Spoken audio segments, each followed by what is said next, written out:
call the June 11th Winchester Board of Education meeting to order. It is now 7 o'clock. We'll start with the Pledge of Allegiance. We'll be here in 2 to 3 minutes. I pledge allegiance to the flag of the United States of America and to the republic for which it stands, one nation, under God, indivisible, with liberty and justice for all. Yeah, okay.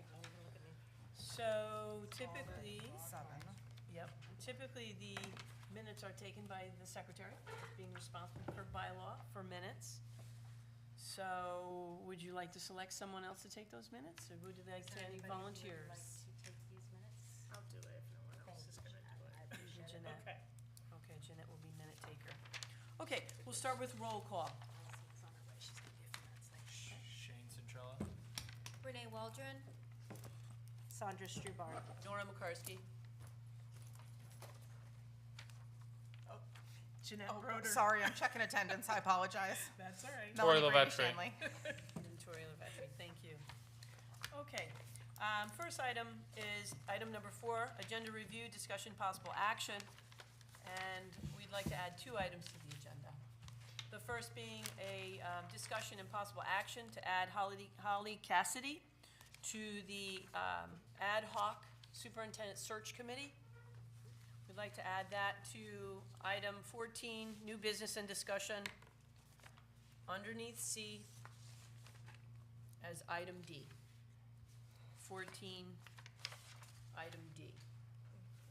We would need a motion. I'll make a motion. Renee Waldron to add Holly Cassidy to our superintendent search committee. I'll second Sandra. Okay. Thanks, Jeanette. Jeanette, you all set where it goes? Yep, Okay, item 14. 14D. yep. All in favor of adding that item? That is unanimous. 1, 2, 3, 4, 5, 6. 6 to 0. Okay? Also to add an item of discussion and possible action to discuss the copier contract to item E under new business 14. 14 new business, item E. I'll make a, motion? A motion to add that to the agenda. I'll make a motion to add the copier contract to the agenda as Okay. E under number 14. Is that, oh, by the way, let's go back for a second. Just hold on a second, Renee. Item 14, is that this? It's item E. Team E. No, that's, Okay, there's something different. yeah. Okay. All right, so it's item E, Renee? Item E under 14, copier contract. Have a second? I'll second. Jeanette? All in favor of adding that to the agenda? Okay, unanimous, 6 to 0. Okay, and are there any other new items to the agenda? I do have an item that I wanted to add to the agenda. When we had, let's see, we had our policy meeting, we had said that we would, it's in the minutes of the policy meeting, number 3 on page 13. The board will add an item to the June 11th, 2024 regular board agenda to discuss the child sexual abuse and assault policy, to propose to move it back to policy committee for further review and study. So I'd like to add that. I didn't see it in the agenda. That could be under correspondence, item 10B. I'll second that. Okay. As a separate item. Okay. Wait. Under 10B, there is a 10B. No, that's attorney just letter. correspondence. You would need to put that under item 8, and it would be letter D. Actually, it's already there. It's item 8C. It's listed. Old business and possible action, child sexual abuse and assault policy in response to the board attorney recommendation. Does that item suffice? Oh, there it is. Okay, sorry, I didn't see it there. Okay. Perfect. So it's already there on page 2. So we're Thank gonna you. Just take that out? Okay. Yep. Okay. You're rescinding the motion? Motion that Allison entered at, Yes, I'm rescinding the motion since it's Okay. already in there. Thank you. Allison entered at 7:05. Okay. Any other items to add to the agenda? Okay. Seeing none. Item 5, comments to the chair. Okay. I would just like to say that, as you well know, that our job is not done. The budget is still something that needs to be passed, and the town has a lot of work to do to get that underway. We know that the Board of Selectmen had asked us to absorb another $70,000 cut. I just want to remind the public that the Board of Ed had already taken on a $300,000 cut, splitting half with Gilbert. So with the additional $70,000, Melanie will speak to more specifics on how we'll try to meet that. I want y'all to know that I did ask Gilbert to see if there's any possible way they can help us out with the additional 70. Gilbert will be meeting as a board, coming forward, I believe, on the 19th? The 19th. Yeah, the 19th of June, to have that discussion. I asked Holly to put it on her agenda, as agenda item, to see if Gilbert can help us in any way. But we'll address that coming forward. So there's much work to be done, and hopefully this time away, it'll pass, because I know teachers need to get their business done. People need to know where they're landing with their own contracts and their own futures and investment in our community. And I think it does speak well to our search for a superintendent, that if we can get this organized and get it underway, we can hopefully attract the stronger candidates, the strongest candidates to our program, and I think that's going to be very important. I'd also like to recognize the Teacher of the Year. The Teacher of the Year, Mike Portello, and he's been with us as special ed teacher for 5 years, and so he's a rising star, and it's really quite an accomplishment to be recognized there. And also the Para of the Year, Gay Layton. She too has been recognized by the community. It really is something to be recognized by your peers. And also the retirement after 30 years of service in our community, Bunny O'Neill, after 30 years working for our district. That's something. People don't stand on and stay on and stick like that. So I'd like to appreciate Bunny's contribution to our community, her dedication to our community. And I think that's really critical. The last day of promotion, as you all know, is this Thursday. The 6th graders are moving on to Gilbert in 7th grade. The last day of school is the same day, the 13th, so that's really exciting. It's a 9 o'clock in the morning promotion. If anybody can make it, that'd be great. All those things are bits and pieces that I think are important, dates that come up. Last, I'd like to recognize Melanie. As you know, tonight is her last Board of Ed meeting today, the 11th of June, after 7 years of service. I myself can testify to her dedication to our community, our passion for our community, our teachers, our administration, our families. I've worked in the industry for 30 years. I've worked with Melanie out of all the board members the longest, and I have to say that she is the most dedicated and inspirational superintendent I've ever worked with, and I've worked with about 5. So I'd really like to thank her for her instruction. One of the things that I think was really impactful for us was that she knows instruction. She was in classrooms all the time, and so that teachers knew that she was there for them, and I think that was one of the key critical points for turnaround. As you know, we were a turnaround. We were in receivership. So to turn this community around, it's like moving a Titanic in some ways, and Melanie absolutely did it, which is why she got poached. Region 1, thank you. She's now going to have to handle 6 towns, 7 boards, and so that's going to be something, and we know that Melanie loves challenges, so, and I think that's going to be something that's definitely in your wheelhouse, helping out Region 1 as they move forward. So again, I'd like to appreciate that. On behalf of the Board of Education, I'm slowing down a little bit. We just have something very small here for you, just as recognition for your service. And here it comes now. And thank you for your service.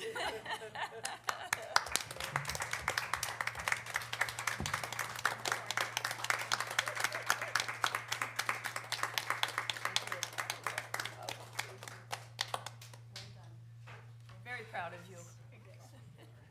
Very sad, but very proud. May I Yes. respond? Yes, yes. Thank you. Please. Anybody who knows me knows that tears don't come easy.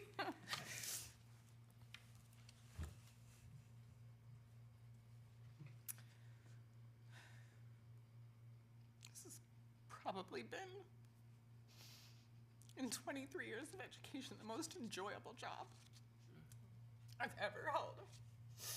I've loved working with this town and working with our staff. So I think my emotionality tells you how much joy and how connected I've felt to this community and how personal I've taken this job. Our staff is, bar none, just downright amazing. They're dedicated, they're loving, they're caring, and they do anything and everything they can to support kids and come together as a team, day in and day out. And if I could sit here and wave a magic wand, I'd pay them all, every person in our district, $1 million a year because they're worth $1 million a year. So I don't have the words to be able to say thank you enough for literally the best 7 years in education out of 23 I've ever had. So, thank you. That's great.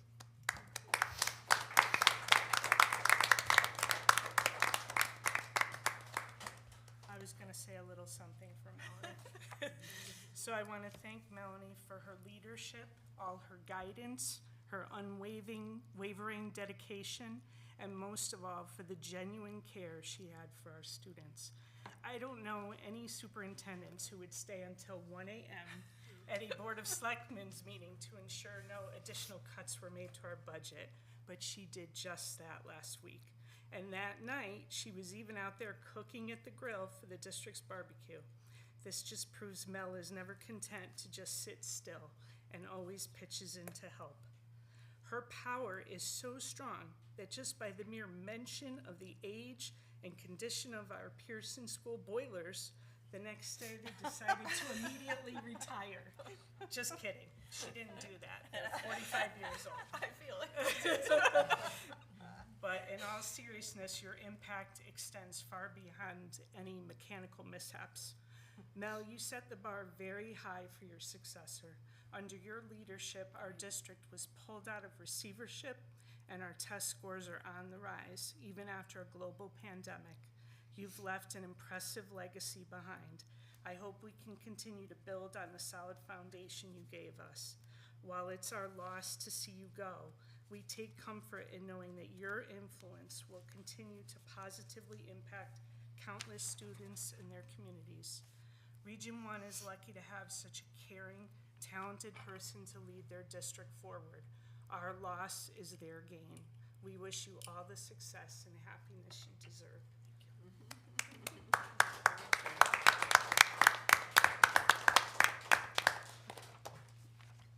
Absolutely. Inspirational leader, going on above and beyond all the time, helping kids. Okay, all right. All right, moving off of comments from the chair. Item number 6, public comment. Okay. The Winchester Board of Education welcomes you to its business meeting. There are 2 opportunities set aside for public hearing. We welcome and encourage public participation as a valued part of communication input with the Winchester Board of Education. We appreciate your adherence to the following. Complete the requested information on the sign-in sheet if you wish to speak with your name, address, and email. State your name and address when called upon to speak. You'll be allowed 3 minutes to share your comments. Please be advised that it's not the practice of the Board of Ed to engage in dialogue regarding commentary. The superintendent of schools will be directed by the chairperson to prepare an appropriate response in a timely manner. We appreciate your time and thoughtful commentary. Does anybody wish to speak? If you would, thank you. Sign-in sheet? Yep, I did. Okay, very good. Please state your name. My name is John Pagusnek, 281 Grantville Road, in Winchester Center. I have the privilege for the last 4 years of working at the polls in one aspect or another at Pearson School. What has come to light in the time that I'm there is some physical plant issues. Later on, we're going to be talking about the boiler. However, one of the observations I made, and my exposure is limited to the cafeteria and the greater area where we have the polls, and I cannot speak for the whole school. However, in this age of being energy conscious, as I look around, I see simple fixes that really can be done for not much money. Weather stripping under the doors, every door, exit door, I say every, just about every door, you can see daylight coming through. Now, I know we want our kids to get fresh air, but I don't think that's the way we want to expose our kids to fresh air. We're gonna be loading up our new HVAC system, whether it's the boiler, it's gotta work that much harder. If this was at home, you would weather strip, you wouldn't just say, turn the heat up, put on a sweater, you would do whatever you have to do. And I'm asking for somebody to take a look at maybe the entire building. If this much of the building has that much air infiltration, well, I don't know what the rest of the building's like. The other thing I noticed is in the cafeteria, there is virtually a wall of glass that faces the west side. Now, having spent 12 hours in there in the afternoon, it gets very, very hot. Again, putting a strain on our cooling system. I don't know if you can put shades up there, what the expense of that would be, or tinting the glass. Shades would cut down on some heat loss if you buy the right ones. So I'm just asking for somebody to take a better look, a walkthrough, and I don't know what kind of walkthrough you've done already, but if you guys could take a look at that, I think you'd save yourself some money in the long run. Weather stripping's pretty inexpensive. Shades, I have no idea what they cost. Thank you. Thank you for your comments. Anyone else wishing to speak? Anyone else wishing to speak? Anyone else wishing to speak? Okay, item number 7, consent agenda items, discussion, possible actions, the minutes of the Board of Ed meeting, May 14th. Do I have a motion to accept? I make that motion. Sandra? Thank you. No. Barb? Do you have a second on that motion? I'll second, Renee. Okay. All in favor of accepting the minutes from May 14th? That is now 7-0, right? 1, 2, 3, 4, 5, 6, 7. 7-0, unanimous. Okay, thank you. Do I have a motion to accept the minutes of the committee meeting, May 28th? I'll make a motion to accept the committee meeting minutes for May 28th. I second that. Shane? Okay. All in favor? 1, 2, 1, 2, 3, 4, 5, 6, 7, 8. Were you there, the committee meeting? Okay. So it's seven, No, sorry. you were absent? Was that 7-0 or 6-0? I think that's Sorry, 6-0 Yes, you're right. abstention? 1, 6-0-1. Thank you. Item C, minutes, a motion for the minutes of the special meeting, May 31st. This was the 7:30 in the morning When I meeting. was there. Do I take a motion? Sure, I'll make that motion. Allison? Thank you. Second? Renee? Renee? All in favor of that, May 31st? 1, 2, 3, 4, 5, 6. And Tori, were you there? I was not. Okay, so it's, abstention? Sure. So 6-0-1. All three motions pass. Okay. Great. Okay, item 8, Gilbert report from the Board of Ed representatives. I wasn't there. You weren't there. It was mostly awards. Most of the, it was a quick, there really wasn't much touched on at the board meeting, not of any consequence. I think we kind of reviewed some things before the year's end. There were some students that were presented with some awards, all good things, but there wasn't anything, it was a rather short meeting, to be honest. So I don't think there was really anything. I think they just finished up their, if I'm not mistaken, I think they finished up their solar panels. I think they were just kind of finishing up that project. There was also, they just had their award ceremony for all their sports, and they did a good thing. I thought was really nice when they did their awards. They combined all the seasons, so opposed to having like multiple smaller events, they had one big event, which I thought was a really nice touch. There's a lot of people there too.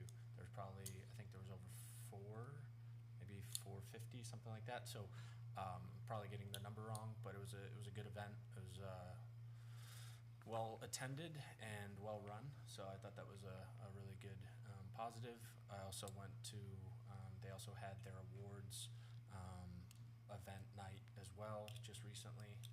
Missing the date, too many dates, too many places. But yeah, so all positive and a rather short meeting. So kind of some of the updates from Gilbert School Board. All right. Thank you. Item 9, Superintendent's Report, actions, items, discussion, and possible action. Yes.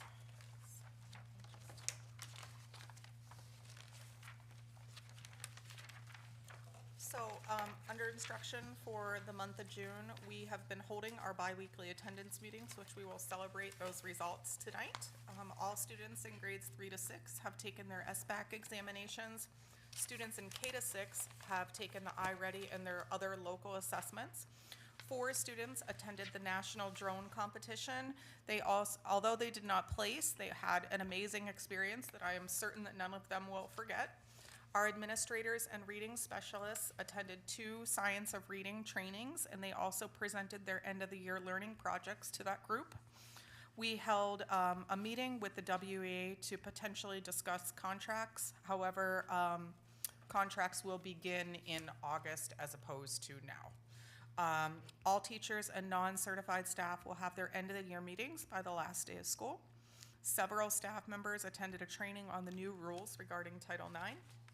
School improvement plan has been developed for the 24-25 school year.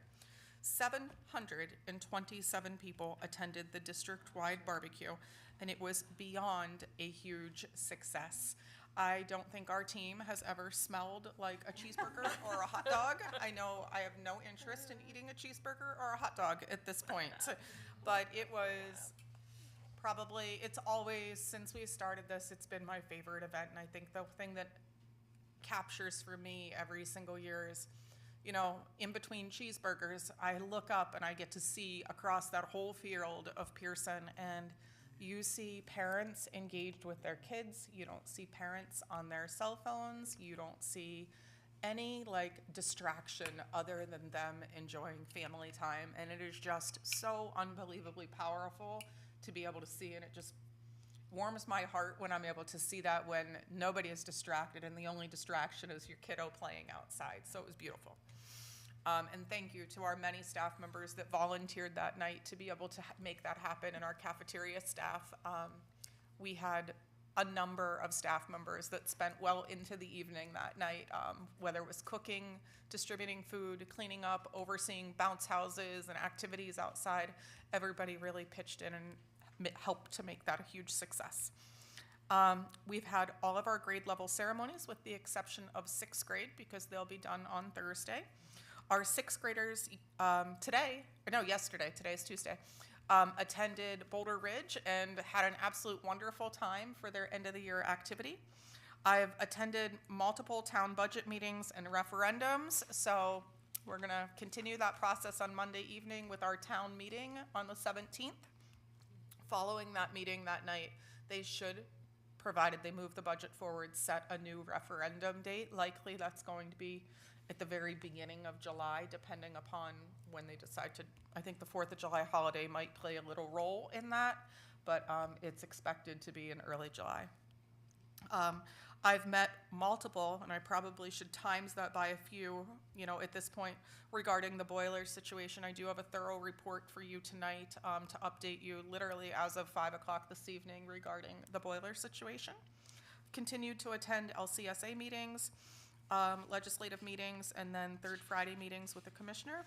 Some upcoming important dates for you all is on the 13th, 6th grade promotion at 9 a.m. If anyone wants to come out. It is a beautiful ceremony that Barb holds out on the back field. The whole town can hear her on the loudspeaker, and it's wonderful to attend. And then I'm down to the hours. A teacher said, no, a day and a half sounds better to me. I said, no, less than 48 hours sounds better to me today, to the last day of school. So we have right now a special education teacher that we are entertaining in terms of an interview. So likely we will be promoting that position forward for that person. We have a building sub opening at the Pearson School. We are holding on that at this moment just because of budget, to ensure that the budget does pass this next time in case there would need to be further reductions. In terms of new registrations to the district, in the past month, we had one student in 4th grade that was new to the district, and we had one student at Hinsdale in kindergarten move out of the district. In terms of our overall district population, we are holding steady at 605 students. I feel like I've been saying that number month to month. And if you turn to the next page, I really want to walk you through some data and acknowledge the work that our team has been doing over the course of the year to affect chronic absenteeism. What you'll see tonight in our year-end performance summary is during the time of COVID, those 3 years, our chronic absenteeism percent hit almost 25% at its highest point because of student attendance to school. And I am proud to be able to report that as of our June report, we are back down to pre-pandemic levels and well below the state average. So right now, we are sitting at 8.28% chronic absenteeism, compared to last year at this time, 22.4. So our team has done an amazing job. I think in my head right now, that might be around 14 points that our team has been able to improve our attendance by. So kudos to them, kudos for the families to be able to commit to bringing their children to school. And honestly, the number of home visits, phone calls, boots on the ground to be able to change this dynamic has what has led to this. And it's routinely every single 2 weeks we're doing this, and every day our school nurses are calling every single student in our district that is absent and helping to understand what the family's needs are. So big improvement. Huge. Thank you. You're That's welcome. fantastic. Gilbert is holding steady at 423 students. On the next page, you can see their grade to grade breakdown. And then as we move into the resources page, what you're seeing right now, our town appropriation, we are expecting a whole bucket load of money at the end of the month, end of the year here, a projection of leftover of $4,375 out of $22 million left over. We are projecting that we will still have the $10,000 in the capital fund, and then our grants are projected to come in around $391,000 for a total year-end balance with grants and everything of around $405,000.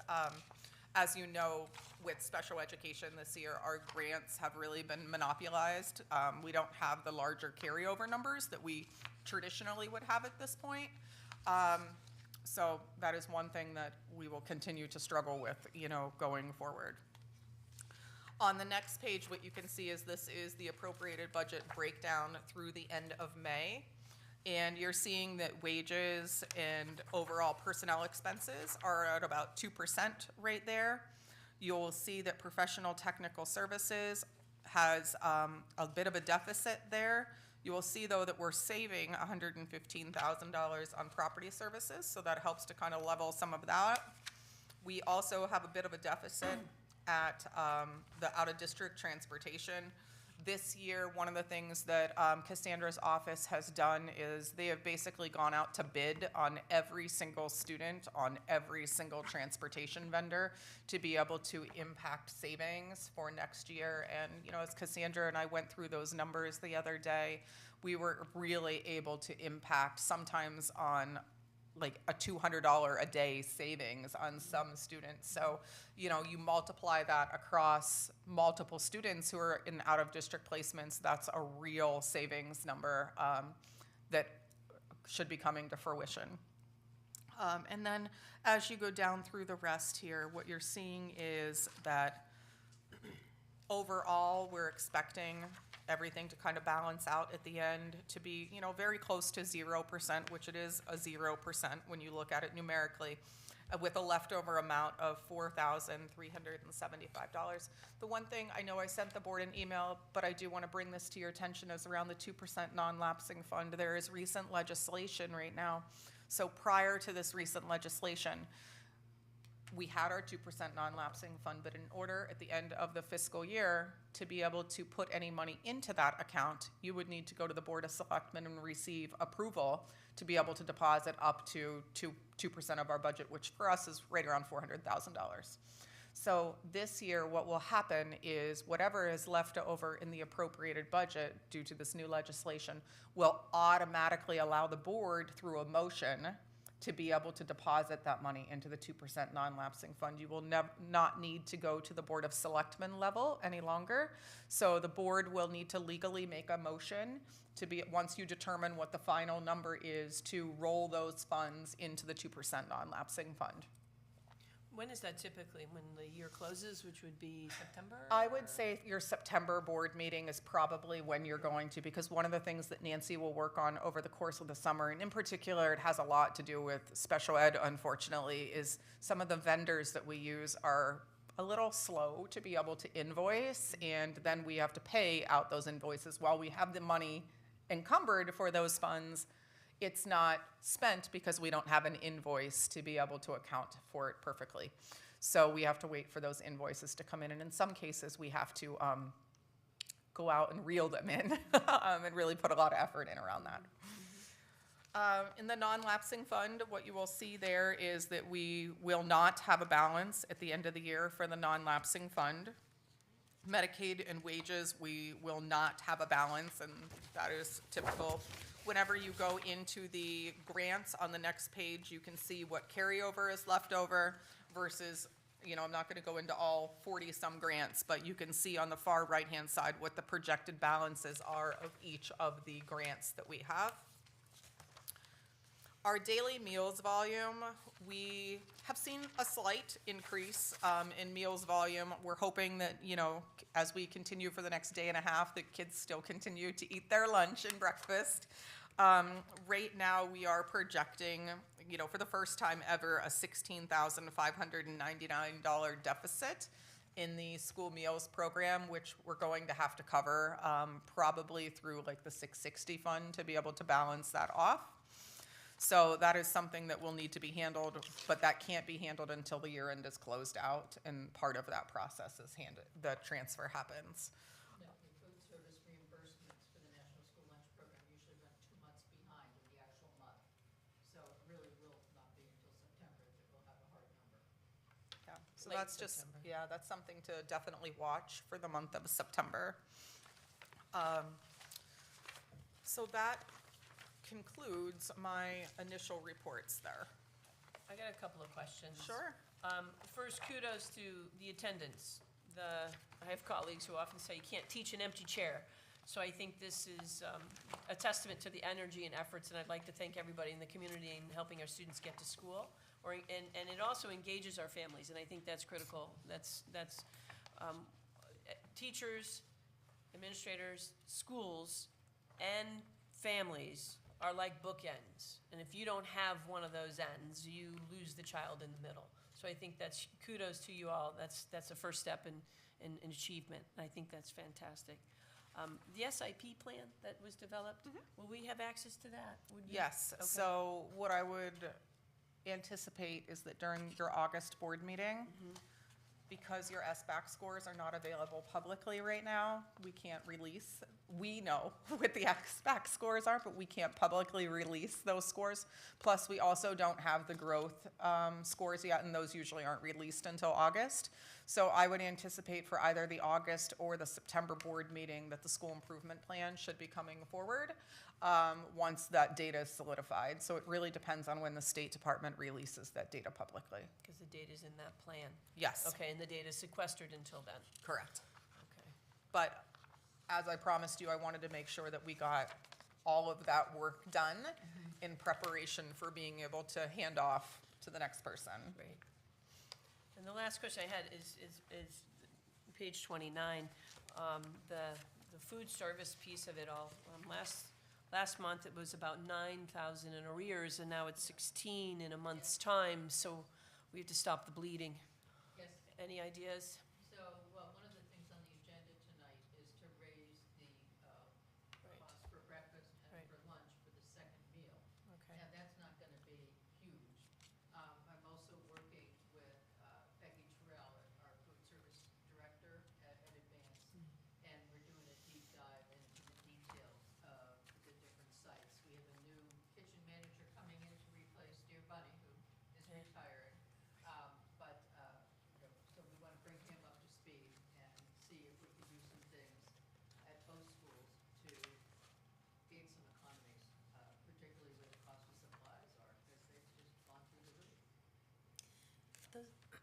Those numbers, when it's at a deficit, is because children are not, there are not as many children taking the lunches? Is that how it was explained?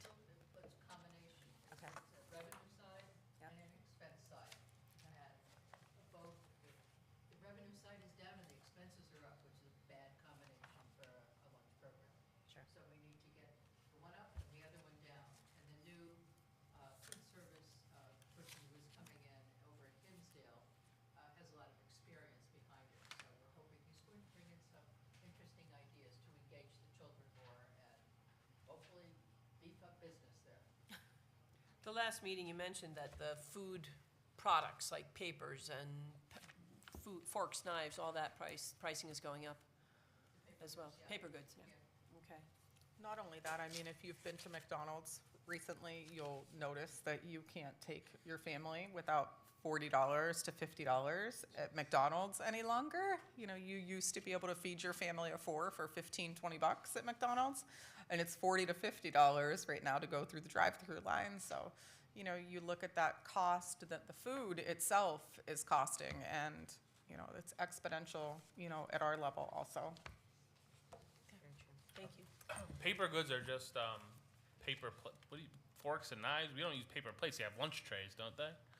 So students do have lunch trays, but there are paper products, napkins, sporks, like the Sporks. containers that the students have their individual fruits in that are sealed, those types of things that are at a cost. Melanie, let me just ask you about the contract discussion. Is that being pushed back because of the budget? Yeah, so the WEA had come in with a proposal and as a discussion point, and I said, I really think you need to hold this discussion until there's a solidified budget, because based upon what the initial discussion was, there was no way that in our current fiscal situation that was gonna be a reality. The one thing, you know, the board is gonna need to tackle is the WEA contract starting in August. The one thing the board should be aware of is that the arbitration agreements that are coming out at the state level are between 12 and 13% right now over 3 years. So, you know, understanding that it's going to be a significant ask, because even if you go to arbitration, the awards have been landing between 12 and 13% in districts. So, and that's something that Darlene will be able to access arbitration information from Shipman and Goodwin should the negotiating team want that additional information, because you're gonna wanna know arbitration costs you easily into, you know, $40,000, $50,000 potentially. So you're gonna wanna know the cost benefit of settling versus continuing to push for a lower amount, which may get taken out of your control at a certain point if you have to go to arbitration. Who is the attorney from Shipman that helps? Jessica? It is Jessica. Yes, Jessica Richmond Smith is our attorney for negotiations. And on negotiations, so far as we're concerned, is Allison and Sandra as a fly on the wall? Yes, as the fly on the wall. Okay, and Allison, are you serving with anybody officially? Not that I'm aware of. Okay, all right, so we would probably need help and support for you. There's a lot of things happening in August. For another word, the other things we need to meet on at the end of July is the Title IX policy, and then another special meeting at the beginning of August on that Title IX policy, so that it's ready to go at the end of August with our first regular board meeting. About that time is when you start getting together to talk as a board on negotiation, which is another series of meetings. And bear in mind, at that point, we'll be looking for a superintendent. So there's a lot of things happening to us There in the is. next 3 months or so. No summer vacation. Yeah. The other thing that I wanted to say was kudos to Rachel for the drone competition. Just when you talk to her, the passion that she brings to it, it's just such a great program for our Winsted youth. I love that she's doing that and that she's so passionate about it. And the other thing is, I'm in agreement, I went to the barbecue, and I just wanted to say that too, is seeing the children and their families just running around, it makes you understand, number one, why we do this, right, for the families of Winchester, but also two, seeing all you guys and all the extra time you were putting in, like you said, cooking. It really was a beautiful day, just seeing the children running around, people were laughing and happy, and that's what it's about. That's what it's about. So thank you for all the extra time, guys. Okay, any other comments on the superintendent's report? Okay, seeing none, item 10, correspondence to the board. So with regret, I would ask the board to acknowledge the resignation of Donna Peterson, who works in our cafeteria. She will be moving out of state. And Chelsea Mecca has been a special education teacher in our district for about 5 years now. And she will be moving on to a new district for a position in special education. So I ask that you accept with regrets, excuse me. And to accept with regret. Oh, and I have And one one more, I apologize. Our behavior tech at the Hinsdale School, gosh, I almost said bachelor, at the Hinsdale School is resigning also, and I ask that you please accept that with regret. On behalf of the board, we do accept all three with regret. And I think the board was aware of this. My goodness, I am not turning the page fast enough here. So we have Barbara Rell, who, as you know, was a secretary in our buildings. However, she also served the board as a board secretary. So she is moving on to Heartland School as their main office secretary. And as my son sees her in the office every single day, she is smiling and happy to be in the main office. And Linda White, I can't speak more highly of Linda White. She is an interventionist at the Pearson School, and unfortunately she is retiring at this point, but she has impacted students' reading and their connectedness to reading masterfully, so she is definitely going to be a loss. And Nicole Matiziak, who is an SLP, speech and language pathologist, she is resigning, and she's taking on a personal family situation that she needs to handle. So once again, we accept all with regret on behalf of the Board of Ed. Okay. Item B, attorney letter. Yes, so at the last policy meeting, and I think as an ongoing conversation, the board has had multiple levels of discussion around the neutrality of our policies in terms of gender-specific language versus neutral language. So, you know, I think there has been a lot of conversation about that. I wanted to make sure that we got our legal opinion from our attorney regarding this. You know, I don't want to pretend that I am the end-all be-all in terms of policy or recommending information to the board.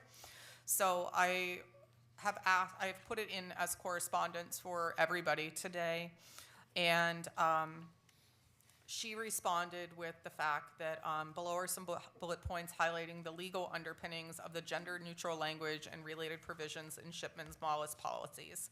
So her reasoning behind this is gender-neutral language and Shipman's policies reflect the spirit of federal and state legal requirements related to gender identity and expression. For example, federal and state law requires that school districts to use names, pronouns, and gender markers consistent with the student's stated gender identity. Failure to do so is likely to violate the student's civil rights and could subject the school district to state and federal investigations by regulatory bodies, specifically CHRO and OCR, prosecution by the Department of Justice and/or civil lawsuits. More generally, school districts are required under both federal and state law to ensure that all students, regardless of their gender identity or expression, are treated equitably and provided with an equal opportunity to participate in activities, programs, courses of study free of discrimination or harassment. See, for example, the Connecticut State Department of Education Guidance on Civil Right Protection and Supports for Transgender or Gender Diverse Students, and that was updated in January. The relevant laws that she's really citing around I will always refer to them as the isms, you know, your ageism, sexism, discrimination type information, are really largely covered in Title IX Education Amendments, Family Educational Rights and Policy, which is otherwise known as FERPA, and then the Office of Civil Rights, Department of Education. There's been a lawsuit around that one. Our state law also talks about that, and then in particular, there's a guidance document called Guidance on Civil Rights Protection and Supports for Transgender or Gender Diverse Students that the State Department of Education, in partnership, I believe it was with the Office of Civil Rights, put out that statement. So in its update in January of '24, guidance from the SDE advised school districts to consider developing policies regarding the use of names, pronouns consistent with student stated gender identity, regarding whether or not a student's chosen pronoun or gender identity will be shared with parents and guardians, and if so, the criteria for sharing included but not limited to student preferences, student safety. Such policies can also govern the use of gender diverse student chosen name, pronouns, and gender markers despite the objection of parents or guardians. Shipman is working on sample policies that address the transgender and gender diverse student matters addressed in the '24 SDE guidance and the '24 CHRO Dear Colleague letter, which really highlights the underpinning of what the State Department of Education put out. So, you know, the bottom line in my conversation with Jessica is the whole reason behind utilizing gender-neutral language. When I say that, like, we've talked about the word employee versus male or female or what have you, is to lessen the opportunity for the district to become subject to a suit in some capacity or a claim in some capacity. So that's really where that spirit comes from. So I share that for your FYI. Thank you. Can I ask just, is this, the part that you just read is going to be what we're going to be dealing with in the Title IX, which was just updated by the federal government? So in that last bullet there where it talks about the updated guidance, is that the one you're speaking about? Yeah.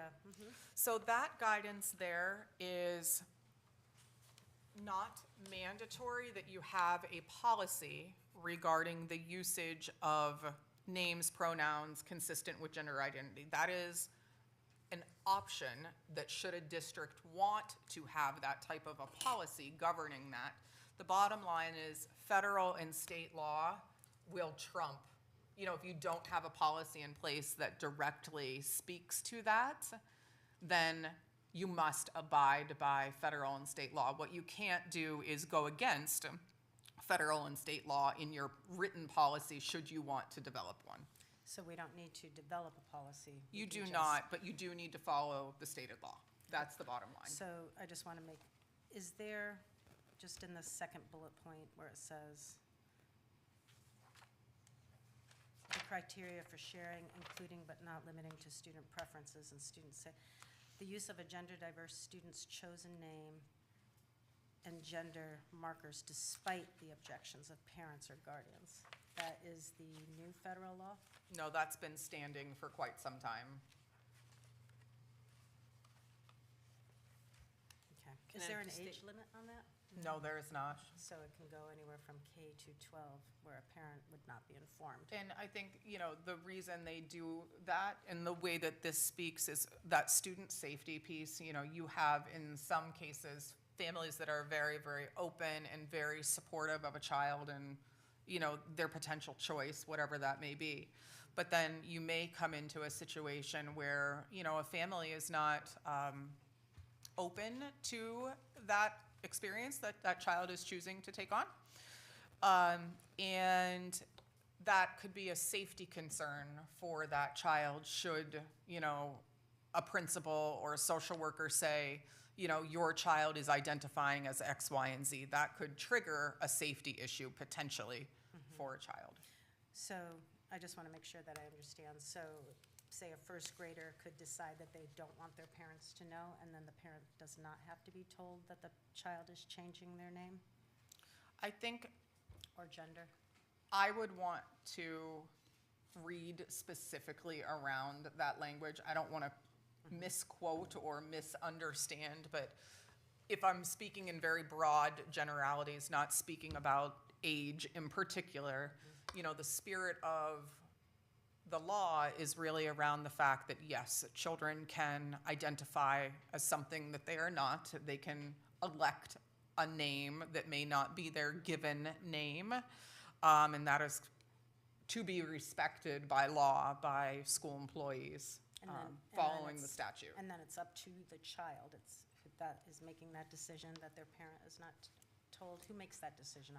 I'm not clear on that. And that's written out in the language of the CHRO. There is again, I don't want to quote it exactly because I'm not an expert in that area in any capacity, but I would want to go back and I would look at the language because there are examples in the information that was sent out to schools about when it can be versus when it can't be. Like, for instance, if a child is suicidal and a child is hurting themselves because of their identity, or that clearly that is a safety issue for the child that would necessitate a parental involvement and a parental support system to be put in place for that child. So that would trigger likely a conversation about the reasoning behind we're aware that your child is struggling with suicidal ideation. That might be an example that could be the case where disclosure is in the best interest of the child. So, But it's, sorry, I just want to make sure I understand. So it is the child's decision along then with administration? If they feel like with that scenario well, when it that comes you to just gave? safety and like the example I'm giving is suicidal ideation, that really becomes an adult decision when it comes to the health safety of a child, specifically around suicidal ideation. Sure. If there's drug usage, like stuff like that, where if I know that a child is putting themselves in harm, I have an obligation to ensure the safety of that child. And that could include, obviously, medical situations, but it also could include parental situations. Okay, thank you. And I'm happy to be able to share the CHRO document that came out with the guidance in January, because it really helped me to be able to understand kind of the legality and the parameters that our team has to abide by. I did a full training with our team based upon the input that we received from that letter. So- Is that the CSDE you're talking? What is a CSDE? The CSDE is the Connecticut State Department of Education. Oh, all right. And then, Advise schools. So it advised schools of this in January of 2024. yeah, so there was a letter that was published from the CHRO, which is, Cassandra, help me with the acronym. Commission on Human Rights. Thank you. Commission on Thank Human you. Rights and Opportunities, yes. They had put out a 2 or 3 page document really explaining what the legal parameters are for school districts around this topic area, knowing that, it's an area of discomfort in for some people. So they really wanted to put a clarity statement out explaining what the law expectations are and how they are applied in the school setting. Okay, thank you. You're welcome. Okay, any further questions? Okay, moving on, item 11, presentations, end of year performance report. All right, excellent. So if I could ask Barb and Rosie to join me.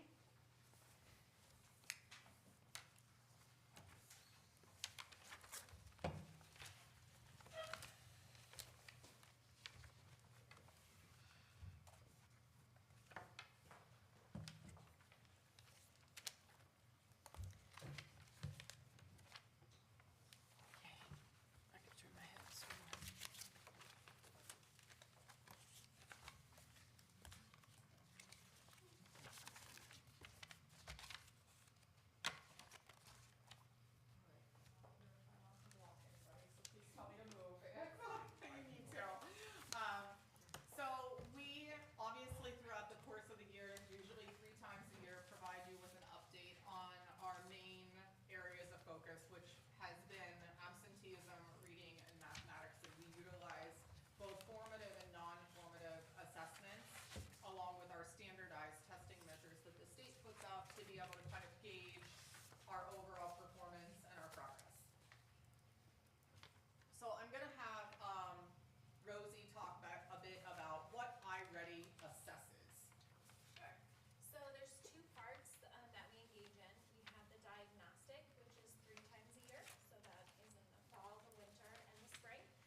which is helping them get to proficiency. And reading and math is broken down into the different learning areas that are aligned to the standards. Barb, do you want to talk about SBAC since that's at your level? Sure. So students in grades 3 through 6 at Pearson School are required to take the Smarter Balanced Assessment, and we are held to at least a 96% participation rate of the Smarter Balanced. This measures how well students understand and are able to apply skills and knowledge required by the Common Core state standards in the areas of reading, writing, and mathematics. It's one piece of evidence that teachers can use to determine areas of learning gaps and drive instruction in the classroom. This year we had, they're getting better and better at giving us that data right away. So we have preliminary data shared with us this month, and we were able to give the teachers that information. The state wants us to share that with teachers. It's embargoed, so we don't share it with families yet. But I was able to print out results and get, the results right there for the teachers in the classroom with the kids that they tested with. It's a rigorous assessment. It moves towards proficiency in college and career readiness. It provides achievement information, the percentage of students at or above grade level expectations, as well as growth information. So each student would have a statistical goal that they should be able to reach, all determined by their metrics. The ELA and MAP computer adaptive test is sections of the test comprised of questions, mostly multiple choice questions, and constructed response, which would be open-ended in writing. So you would have 3 areas of 3 genres that they would be tested in, potentially narrative, constructive response, an informational one, and an opinion one. So they're kind of scattered, and it's up to randomly decided by the test in terms of which type of constructive response they may be faced with. The math performance task is the second half of the math test, and that is an open-ended constructed response where students are expected to solve multi-step math problems. So I'm going to have Barb continue to talk about the NGSS because this is only given to our 5th graders. Yeah, so students are tested in NGSS, Next Generation Science Standards, in grades 5, 8, and 11, and it asks educators to approach teaching of science in new ways and monitoring their progress differently than we have in the past in science. It's grounded in students making sense of phenomena and solving problems using the 3 dimensions of science together. So typically the way it's taught in the classroom is students are presented with a natural phenomena, such as this iron tanker collapsed from pressure. Why? And then they go into a discovery of what happened. There's a strangler fig that is surrounding a tree and the tree dies. Is this a bad thing? And then they go on to an exploration and through the inquiry process. It shifts the focus of science education from memorizing facts to engaging in real-world problems, and it incorporates the 3 dimensions of science, the science and engineering practices, cross-cutting concepts, and disciplinary core ideas. Students are able to apply their understanding of core ideas and cross-cutting concepts, making sense of real-world phenomena. There are a variety of test items on the test, so it takes about 90 minutes for our 5th graders to get through the test, and they are faced with multi-select, table match, edit inline choice, graphs, simulations of science investigations. So typically on the screen you might see a text on one side that scrolls up and down. You might see graphs, tables, and they have to put all of this information together, including simulations that they see and experiment with within the test. So it's very interactive, and the students typically engage very well in that assessment. So when we talk about strategies to support improvement in our district right now, we know that 72% of our students receive some type of intervention in reading or math. That could be special education, it could be ELL, it could be tier 2, it could be tier 3. Over 150 students in our district receive emotional support in terms of behavior management, counseling, mentorship groups, trauma supports. We know that 3 instructional coaches help our staff to be able to continue their ongoing professional development on a day-to-day basis. They're in classrooms, they're working with data teams, they're doing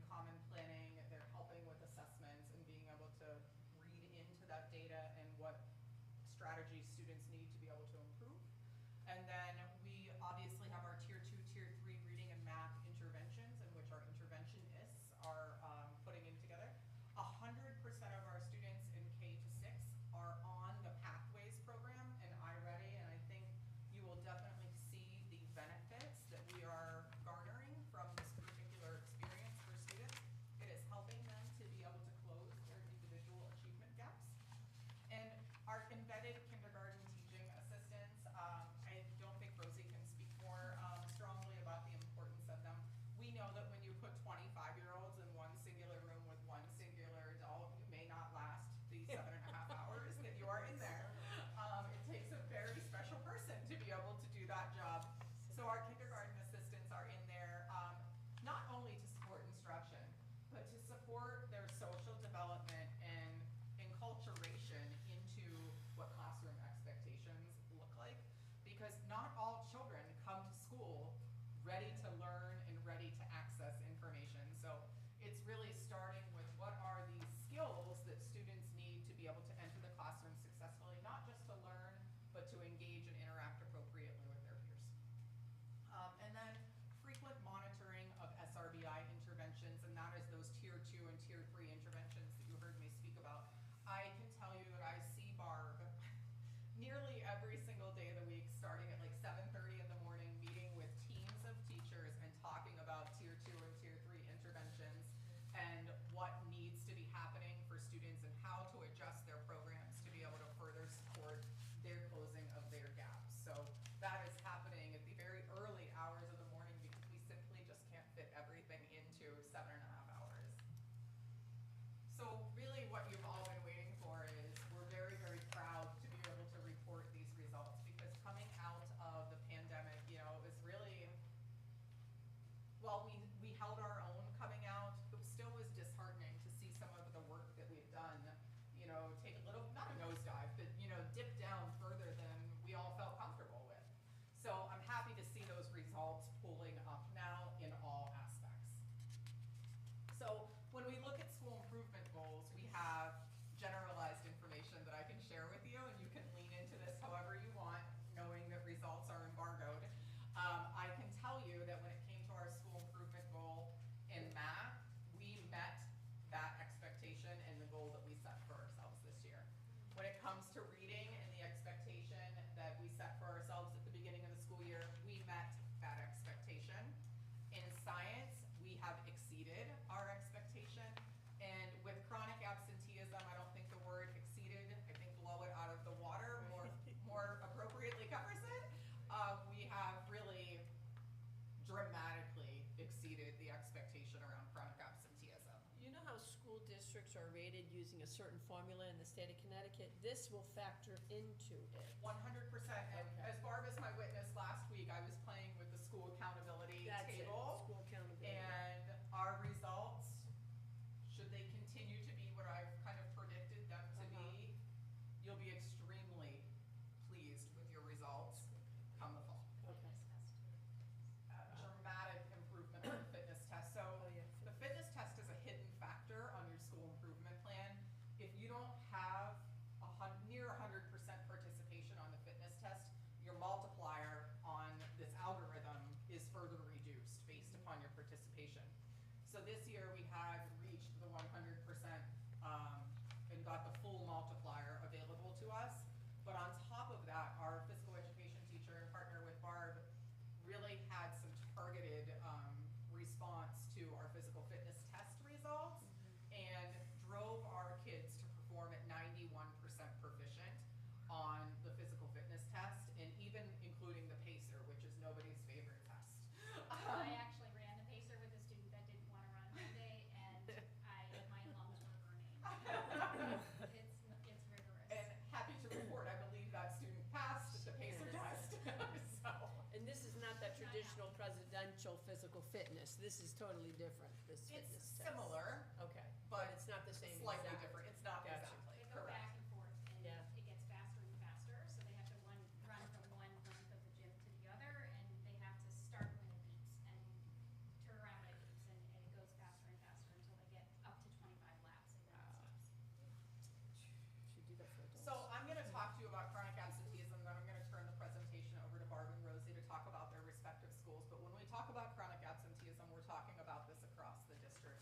did for you is I put together kind of a historic representation since 2017 of what our chronic absenteeism information looked like. And you can see pre-pandemic, we were doing great. You know, if I were to ballpark on average what the state average pre-pandemic was, it was around 10% chronic absenteeism, and we were historically below by a significant margin what the state average was for chronic absenteeism. When COVID hit in 2020 there, you can see very quickly that our units doubled right there. And then for the next 2 consecutive years, you know, 21, 22 really being, you know, the height right there, you can see we struggled with getting kiddos back into school, especially when they tell you you're quarantined, you're out of school for a minimum of 5 to 10 days, depending upon the length of quarantine, and you're only able to be out 18 days for the total school year if you're not chronically absent. So we see that we, you know, jumped that, and that was just disheartening, because we know, as Nora said earlier, when kids aren't in school, kids are not learning. So we knew when we hit 24.5 that we needed to do something drastic and different to be able to pull our community back to the educational environment, and that is exactly what we've worked on this past school year. So right now, I mean, unless every kid is absent in the school building in the next 48 hours, we should land somewhere around that 8.28%. I would say maybe 9% if something drastic happened between June 1 and the last day of school.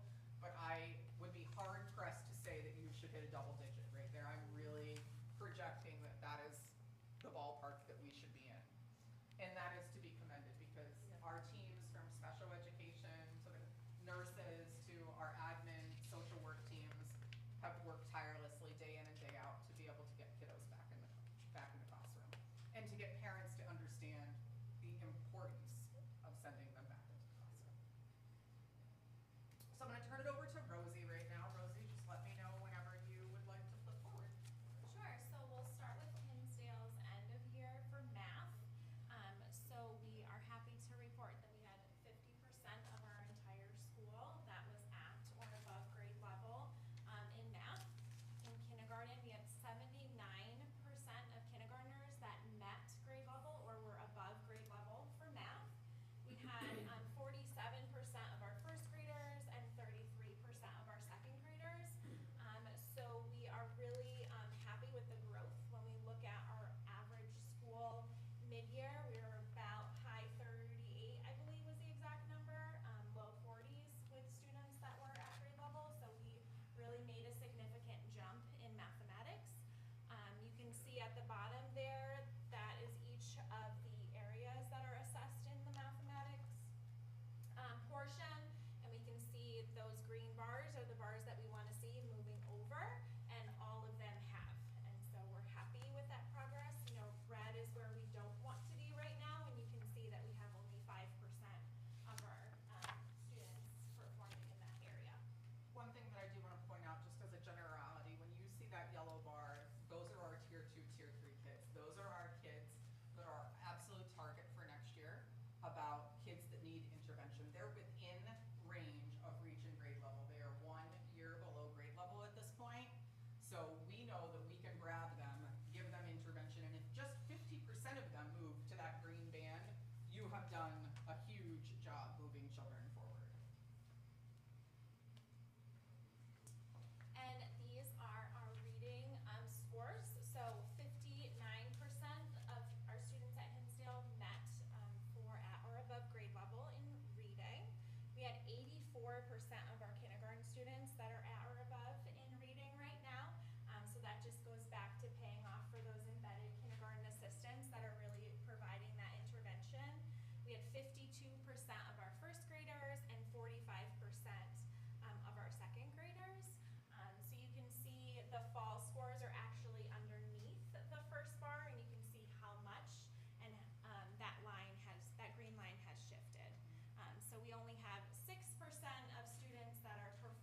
that's your achievement gap closers, is what I would refer to them as. So right now, what it means is 30% of Hinsdale students have absolutely moved to closing their individual student achievement gap. So if a student was only supposed to make 1 year's worth of growth and they were behind grade level, they would continue to perpetuate that cycle of being 1 year behind as time rolled forward. But what those students are doing is they're making 1.5, 2 years, or 3 years worth of growth in one school year, thereby closing their achievement gap at an expedited rate. And when comparing to reading, you can see they're even more exceeding in math. So these numbers are a little bit higher, so 112% are making progress towards their typical growth, and then 32% of students have met their stretch growth, again exceeding where we would expect them to be towards proficiency. Okay, so Rosie, I'm not a digit head, like, I don't follow the numbers, 108%, 112%, that So doesn't it's- work for me, the math.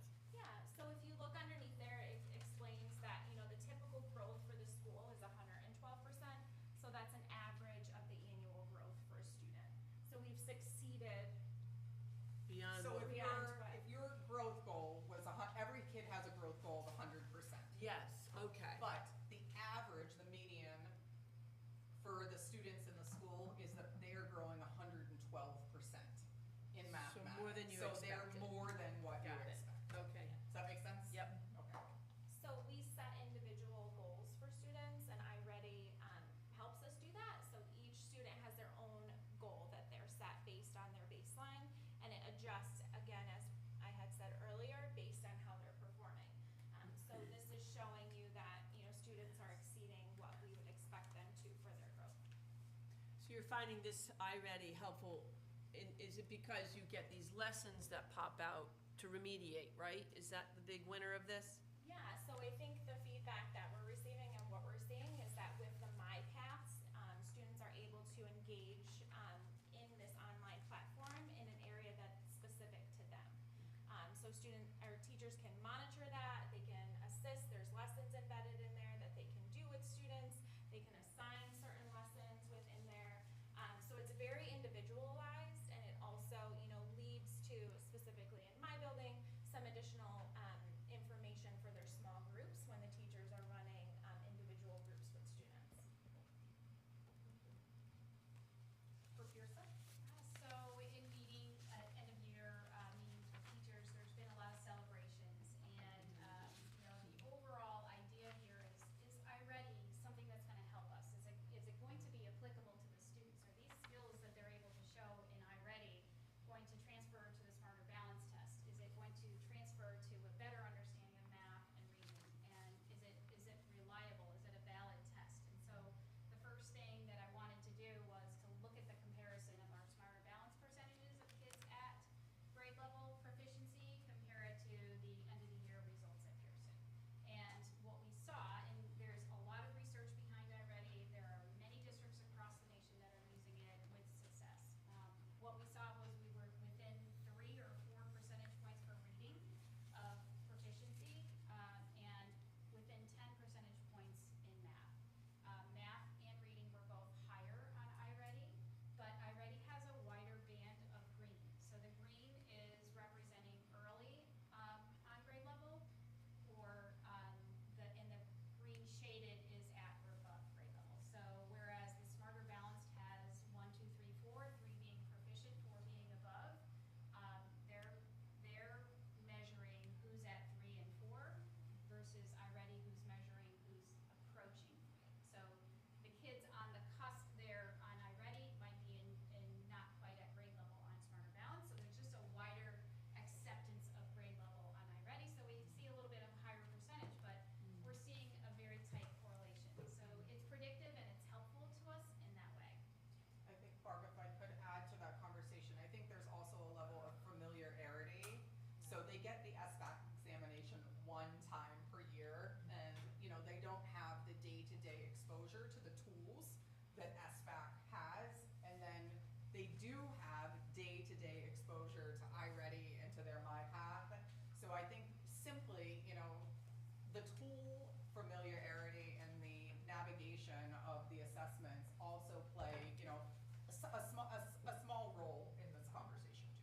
So right now, the SBAC is sequestered, Yes. but you're kind of seeing through your own Very close, studies. Yes, very Okay. close correlation of scores of kids. Okay, so you're kind of tipping your hat a little bit. There are IABs, right? Yes. Do we still administer those? We do. As well as The iReadies? Smarter Balance is saying there's a lot of Okay. research behind the exposure to the IABs, and the practice will result in a higher level of performance on the test. Yeah. However, we have to use our own curriculum and Yeah. decide which our areas of weakness are and areas of growth on Smarter Balance, and use those IABs to get better, versus doing all of the 100 IABs that they have available for us. So But there's a lot. as we get used to iReady though, you'll kind of get a sense of, even though the reliability is not tight, you'll get an idea of, well, Johnny's here or should be there based upon where we need to be got to. I can't tell you It's the only power 1 year. that it was in setting goals with teachers, because Yeah. third grade teachers we're attacking phonics. These kids in Yeah. third grade need to have phonics, so their goals were based on phonics. Our Yeah. upper grade teachers are based on literary, and guess what? We have a weakness in informational comprehension, so let's do a goal there and let's target that. So, I had so many exemplary ratings for teachers' evaluations because they set goals and they were fairly reasonable goals and they far exceeded them. Some of them by 30%, 40% more than they anticipated. So it was a celebration really at this end of the year. So in going at our scores, looking at our scores here, we have 59% that are early on or at or above grade level in mathematics as a school. 28% approaching, 5% below, and 8% well below. And if you compare that to the fall, you're gonna see huge gains in that green bar, and a much smaller percentage of kids that are on the cusp in that yellow, and many, many fewer students that are well below or below grade level. I mean, if you look at that shaded bar up there, and you look green bars to green bars, the beginning of the year, we only had 24 students in the green bar. This, right now, we have 94. In the early on, we had 44. At the beginning of the school year, we have 74. We've decreased the number of students in the 1 year below from 121 in the fall down to 78. And the kids that were 2 grade levels below went from 46 to 13. And then our lowest level, we had 48 students at the beginning of the school year, and we're down to 24. So I mean, just that, the improvement that our kids have shown over the course of the year has been dramatic. Do any teachers loop with these kids? Um, No. Next year, that may be a conversation for, well, we have one current second grade coming up to be in fourth with the bubble, what I Yeah, call it, the yeah. 5 classrooms. Our one And naturals. then, we may have another teacher move from third to fourth, or we'll figure that out a year Some- from now. Just sometimes there's instructional advantages to that, because you already know your kids, you can start day one, boom. And then it just, So overall for reading as a school, we were at 52%, and we had 28% approaching and 20% below or well below, 10 and 10. So we saw huge gains again in reading, and the bars are moving in the right direction. So we had 165% progress towards our annual typical growth. This is something that I reviewed with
all your questions that you had at the beginning have been confirmed by using the iReady?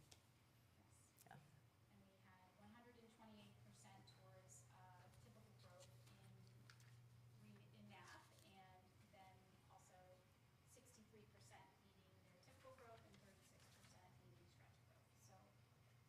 So it's just really great progress, and we hope we come back in the fall and we start higher than where we were, and that gives us power to really move up by mid-year. The teachers have momentum. They know the program now, and the kids have momentum, so we also can hold kids accountable for doing a little bit more homework, and the parents understand it, and the kids don't really balk at it. They don't mind. So we have a powerful tool where we can really make some advances here.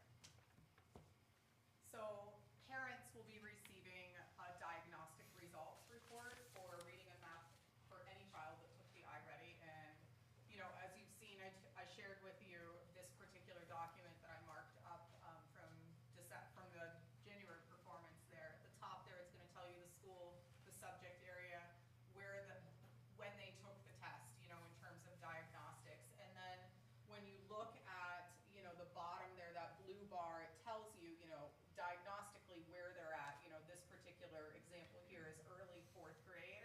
But what you can see is, there's a line there for their typical growth, which was 506. There's another line for their stretch growth, which was 533. But this kiddo here hit a 560. So this is one of those kids that exceeded his stretch growth, and that's represented here. The other easy thing to look for the parents on the right-hand side is, it very, very clearly tells you their abilities, and this particular one here is looking at reading, so you know that your child tested out of phonological awareness. They tested out of phonics. They are no longer focusing on high-frequency words. But in vocabulary, we know that this child is still an early 4th grader in that particular area. In literature, their rate in comprehension, their rated grade level, and then you can see that comprehension around informational text, so more factually based text, that's an area of growth for this particular child, and that would be where a lot of their pathways programming would delve in to be able to support that grade 3. The thing that I like about this is it's super easy for parents to understand because it's based on grade level reporting. And that concludes our report this evening. Thank you. Thank you, everyone. That's tremendous information and news. I think that's really good news. So you said the parents really find the report very readable? They do, Yeah. and we have a lot of parents that tell us they don't know how to teach their child math, they don't know how to help. Almost every single parent says that to us, and yet we don't get that from the iReady. They just, my child will just do it independently and not complain, and so it's helpful that way too. That's fantastic. One of the things we mentioned once before was to talk to Gilbert about any possible way in which they might want to approach iReady. It does stretch to 8th grade, doesn't it? The iReady program? I don't know the answer to that. Okay, because then we can watch our growth continue on. Maybe that's something the committee can take a look at when you all meet with Gilbert to see if they'd be entertaining of, or take a look at our scores to maybe consider iReady in their budget moving forward. So, I think it's a great program. Showing results. Thank you for all your hard work. Tons of hard work. Okay. Item number 12, committee reports.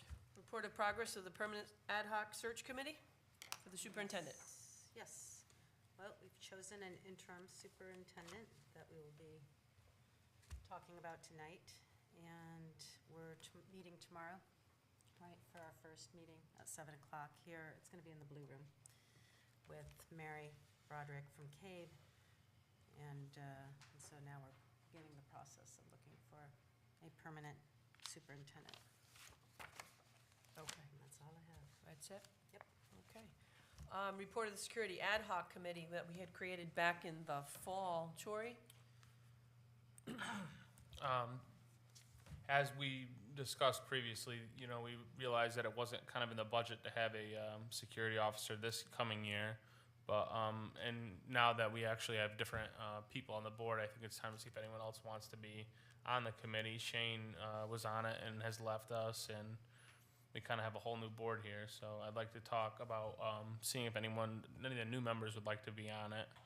And then looking at, Gilbert's, how they do in their new year with their security officer.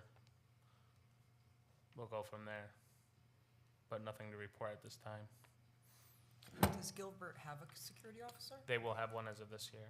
They will. It's in their budget. A police Yes. officer or a security ARO. guard? ARO. Oh, look at that. So the purpose of the committee was to look at possibility, feasibility studies of an ARO for us. Right. Do we want to continue this committee then, is what you're saying? Just continue it and roll it into next year, not Yes. dissolve it? I think so. I think we need to look at if anyone else wants to join now that we have 3 new members since we started it originally, but 2 of those members are not here now, so. I'm new, but I'm going to respectfully decline the additional committee work. Okay, that's fine. Does anybody else wish to join Tori? What's her name is not here either, so. Beth, Beth? happy Anybody else? birthday, Beth. Right, today's her birthday. Okay. All right, no one else wishing to join? Okay, we'll continue, though, the ad hoc committee into the following year. Okay, and Tori, you'll maintain yourself as chair. Okay? Okay, moving on to item 13, old business discussion, solar panel update in light of the Board of Selectmen meeting from June 3rd. Melanie? Yes, so during the Board of Selectmen meeting on June 3rd, we discussed the financing packages that Kevin Seibert had presented to us regarding Hinsdale's installation of their solar panels, Pearson's roof replacement and installation of solar panels, knowing that the roof replacement was going to be wrapped into the solar panel profits. The Board of Selectmen had some further questions for Kevin Seibert regarding a guarantee of producing X amount of money back off of the solar panels. Basically, the long and the short is that I'm going to be having a meeting with Kevin, Paul Harrington next week to be able to kind of further discuss that situation and the reasoning why there is not a financial guarantee. The short of that is because the financial guarantee comes at the cost of the roof, which is being rolled into the package. So you can have one or the other. So the financial guarantee you can have, but because they're essentially fronting the money on the loan, and that's a risk to them, they count the roof as kind of your guarantee, that you're getting a roof up front without all of that loan being paid back. Or, you know, if you don't want to put the roof on and the board would like to just incur that as a capital cost down the road, then through a PPA agreement on solar, you can receive a guarantee and a guaranteed profit. So that is kind of the next step in the conversation to be able to take forward with Kevin Seibert and the town manager. I'm sorry, the part of the reservation, though, was brought up was that if the solar doesn't produce for a certain amount of months, maybe because it's temporary out of working order, you still have your loan to pay to the bank, and then you also still have your bill to pay to Eversource.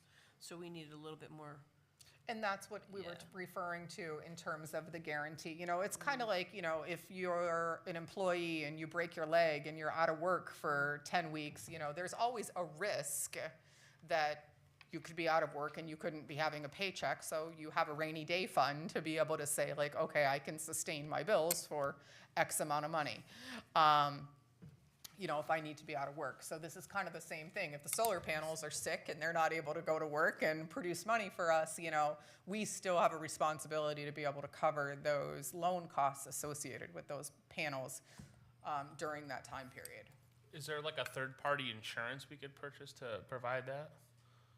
Like another, I don't know about that, but I can ask. You know, solar is not my expertise. I feel like I'm operating in a lot of areas right now between boilers and solar. Right. But I can ask. Yeah. I don't know the answer to that. That's a good question. It could pay for this rainy day insurance fund, if you will. I don't want to get too in the weeds, but one specific question about that, because I think we had talked about it previously, maybe it was at a committee meeting, but the rate change, right? That was pretty significant, right? Yeah, so It we was almost ended up. halved, right? Somewhat Yeah, close so to it. we ended up, there was a miscommunication around how the solar people calculate. So they calculate on supply and delivery. Sure. So the 10 point something that we're paying right now was only on either I think the supply side. So that was the difference. So Okay. their combination percent is still conservative Gotcha. and still likely to be, you know, following the same financial outcomes that they had presented to us. Okay, that makes it a little more sense, because Yes. whenever we break down an electrical bill, typically the supply and then the delivery end up being somewhat similar. Yes. So, okay, that makes sense. Thanks. You're welcome. So if we did supply plus delivery, it'd be somewhere around 16 to 20. It's more than that, More- actually. okay. So I think they must pick certain elements off of the bill Okay. that they're utilizing. And they're also giving you a more conservative number because they want it to be more productive than what they're initially representing. So it's moot, really. Hopefully. Yes. Okay. All right, unless there's other questions for the solar? Okay. Item B, update on the Pearson boiler. Yes, so I've provided you with written documentation of the work kind of that's been happening last week to this week, literally as of 5 o'clock today. So just to kind of back you into this conversation, towards the end of last week, I put on here 6/7, but you know, this all kind of culminated on Friday. Dean, who you are aware of, that is from Connecticut Combustion, the owner of the boiler company, conducted a BTU analysis of Pearson. So when you do that, you utilize all the drawings and the specs and the changes that have happened to the building over the course of, you know, its lifetime. We know that through no one's fault of our own, that some of our records in town have not been kept the way that they probably should be in terms of like year-to-year changes. However, he did his best estimate based upon the information that he had, and doing a walkthrough of the building with Mr. Pozo, Nancy, and our maintenance person. So in doing that, you know, he looked at our current boiler system that we have, and I've learned a lot about this situation now. So our current boiler system is undersized for the load that it requires to efficiently run in our school building. So right now, our current boilers operate at 2,500 MBH. Don't ask me what MBH stands for.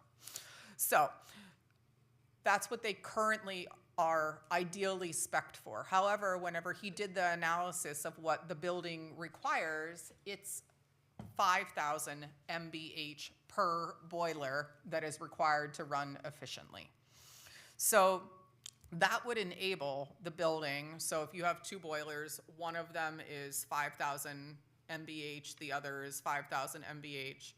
They combine, the way that it works is a lead lag system, so one turns off, one turns on, one turns on, one turns off, and they take turns essentially running so that their life expectancy is you're not always running boiler A and boiler B sits there and does nothing and then loses its life workings, if you will. So there were two workable options to kind of bring us to the next conversation, which is you need bigger boilers, essentially. Option number one, Dean presented to us, is doing a 3-boiler system, each one of the boilers being 2,500 MBH each, which essentially exceeds the necessary load of 5,000 BTH, or MBH, and this could actually bring upon some additional efficiencies for the system. One of the things at the Board of Selectmen meeting that we did not include the original RFP was the idea of a separator, which, please don't ask me to explain that, but there was a part that we excluded or did not include that the company highly recommends in order to be able to help with the runnings of these boilers efficiently. So he would include the separator in this next process. Excuse me, Mel, I'm sorry. Yeah. So if we need 5,000 MBH per unit to run, and it's gonna go in tandem, right? So one turns on, the other turns off, and vice versa. Would we then, if we went with 3 boilers, would 2 have to turn on, and 1 would turn off, and then it would be in a rotating of 2s In and my then off very and 1? lay terminology. As am I. Yes, so it would be one is on, one is on, one is transferring on. And then vice one is versa. off, one Exactly. is on, one is on. Gotcha. Yes, so Okay. it kind of sequentially goes through that So process. we're still giving the full amount that is needed. It's Yes. just that Shared. it would have 3 boilers with 2 running at the same time as opposed to 2 boilers with 1 running at the That is at my one time. very lay understanding of Okay, the process. that sounds great. Thank you. And they wouldn't have to run at 100%, would they? So I think any boiler that you put in is going to run at 100%, but I think you also need to consider, and Dean had talked to Nancy and the town manager and I about this morning, is that our boilers currently are so ill-efficient because they're 45 years old. So no matter if we put an undersized unit or an oversized unit, you are still going to realize efficiency more than what we currently are experiencing because, you know, you drive a car from 1960 versus a car from now, and you realize there's a significant difference between those two vehicles. So the second option is we don't do 3 boilers and you buy 2 boilers, each of which will run 5,000 MBH. However, what this does is, 1, it meets the load requirement 100%, but it will cause the need for additional piping and more pumps to be installed into the system. And there is also a separator that is included in this, but it essentially is a larger unit because of the MBH size is double what the other units are. So it requires a repiping of our current system in the mechanical room. So those are the 2 options. So Nancy and I met with Paul, our town manager, today to kind of put all of our ducks out on the table this morning. And what we discussed is, 1, our current RFP, because there was a school of thought that we might need to have to go back out to RFP. If we go with option 1 or option 2, and we stay under $500,000, which we likely will, there is no reason to go back out to RFP because we are still within the scope of purchasing boilers for the Pearson School. What this would be considered is a change order to the original RFP. So it's a change order. It's very similar to any construction project. You find something that goes wrong or that isn't right in the project, and you have to change it and you have to address it. So that's kind of what this would be like. So when I talked to Dean today, he shared with me the following information. So during the Board of Selectmen meeting last week, they had approved a not-to-exceed number of $365,000 through an emergency charter line in our budget that allowed for an emergency purchase with a unanimous vote from the Board of Selectmen up to $500,000. If you exceeded $500,000, then you needed to go out to a town hearing, and then you needed to go out to referendum. So knowing that the cost at that time was significantly less than that, the Board of Selectmen voted unanimously to be able to move to an emergency purchase because it falls under that category. So the 3-boiler system that I spoke to you about, the cost is going to be about $425,000 to $435,000. So that increases the cost by about $60,000 to $70,000 from what the not-to-exceed number was from the Board of Selectmen. If you went with the 5,000 MBH units that meet the requirements but require more piping and more pumps, so, it's going to run between $485,000 to $500,000 For both instances, the products are available within a 6 weeks time frame. So time frame in purchasing is really not a factor in this. It's more about which option do you want to go with, both of which will work. However, one is significantly cheaper than the other. So if the cost for some reason was to exceed the $500,000, as I said, we would need to go out to referendum and a town hearing. With any of the choices that we have, A or B, whichever one the board is recommending to go forward for consideration to the Board of Selectmen, I will still need to go to the Board of Selectmen and ask the town manager to increase the not to exceed number to what the new recommended price is for the units. So that is kind of where we're at. When I talked to Paul at the end of the day today, there is a Board of Selectmen meeting, as you know, on Monday night, the town meeting. He would like to have a 6 o'clock pre-meeting as a special meeting that night and put this on the agenda. So that is kind of where he's at right now with this process.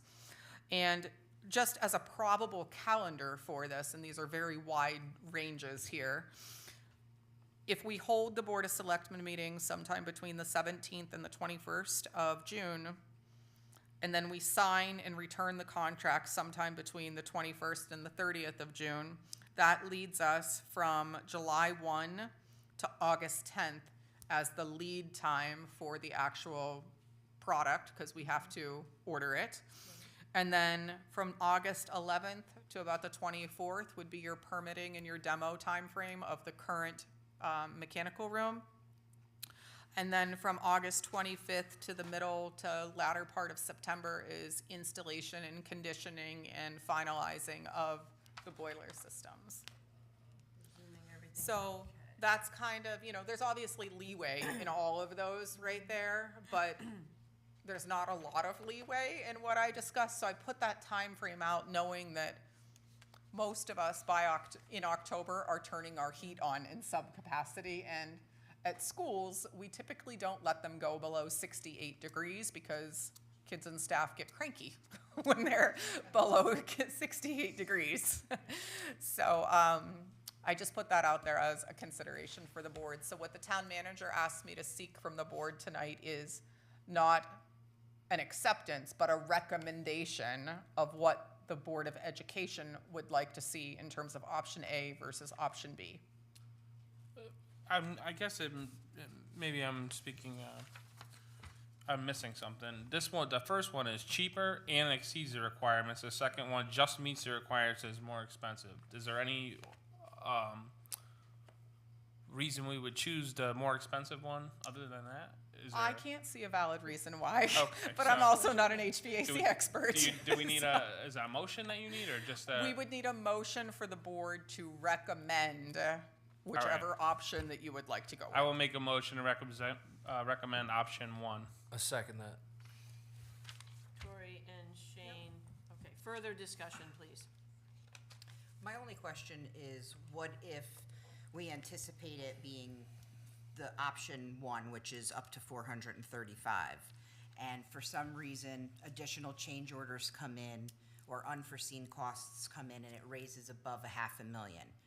Does that mean that the project is stopped and we have to go out to referendum? Or once this project is, I guess, given the approval by Board of Selectmen, is that if it happens to go above $500,000, we're still in the clear? Do you know that? I don't know the answer to that, Allison. I've never come across that. Yeah. I think we still, even at 435,000, I think we still have a significant Oh, yeah. area to be able to work financially. I hope and pray that we would not have a, $60,000 change order that would come to us, Yep. because what I heard him saying today on the phone is more likely it's going to be around 425. When I talked to Paul, his recommendation is to utilize the higher number as a potential contingency fund, should there be stuff to be able to handle that is unforeseen. And then my only other question is more paperwork-wise. So who is responsible for updating the schematics and whatnot of all the units? You said that over the years, the paperwork hasn't been up to date. Who is responsible for keeping that paperwork up to date and valid? So typically, it would be the contractor that would submit back to the permit office. So when you pull a permit, you have to do updated engineered So drawings. it's in what have you. conjunction with our our building official? Yes. So we would need to do that, and that should be on record. For instance, like when I pulled Hinsdale, you know, I was able to go to the permit office and I was able to pull the historic records on Hinsdale for our architects to be able to look at. So it's typically housed in that office. Okay, thank you. You know, and obviously if there's work orders or repairs along the way, you know, we obviously have records of those that we keep in-house. But Right. any of the large-scale permit pulling requirements should be held in the permit office. Okay, thank you. Sorry, Tori. We had a motion and a second. Right. I just had one more question. The Board of Selectmen authorized, can you go over this again for me, because I may have missed it? Yep. The Board of Selectmen, when they voted, authorized up to 347. 365,000, I believe is the number. $1,000 contingency in it. Yep, So what was the total? 365, Okay. there was So- a built-in contingency in that number, right, because the original bid came in at, 316. So 316, knowing that it might go up, because change orders, they went to 365. This Just is in beyond that, so does that mess up?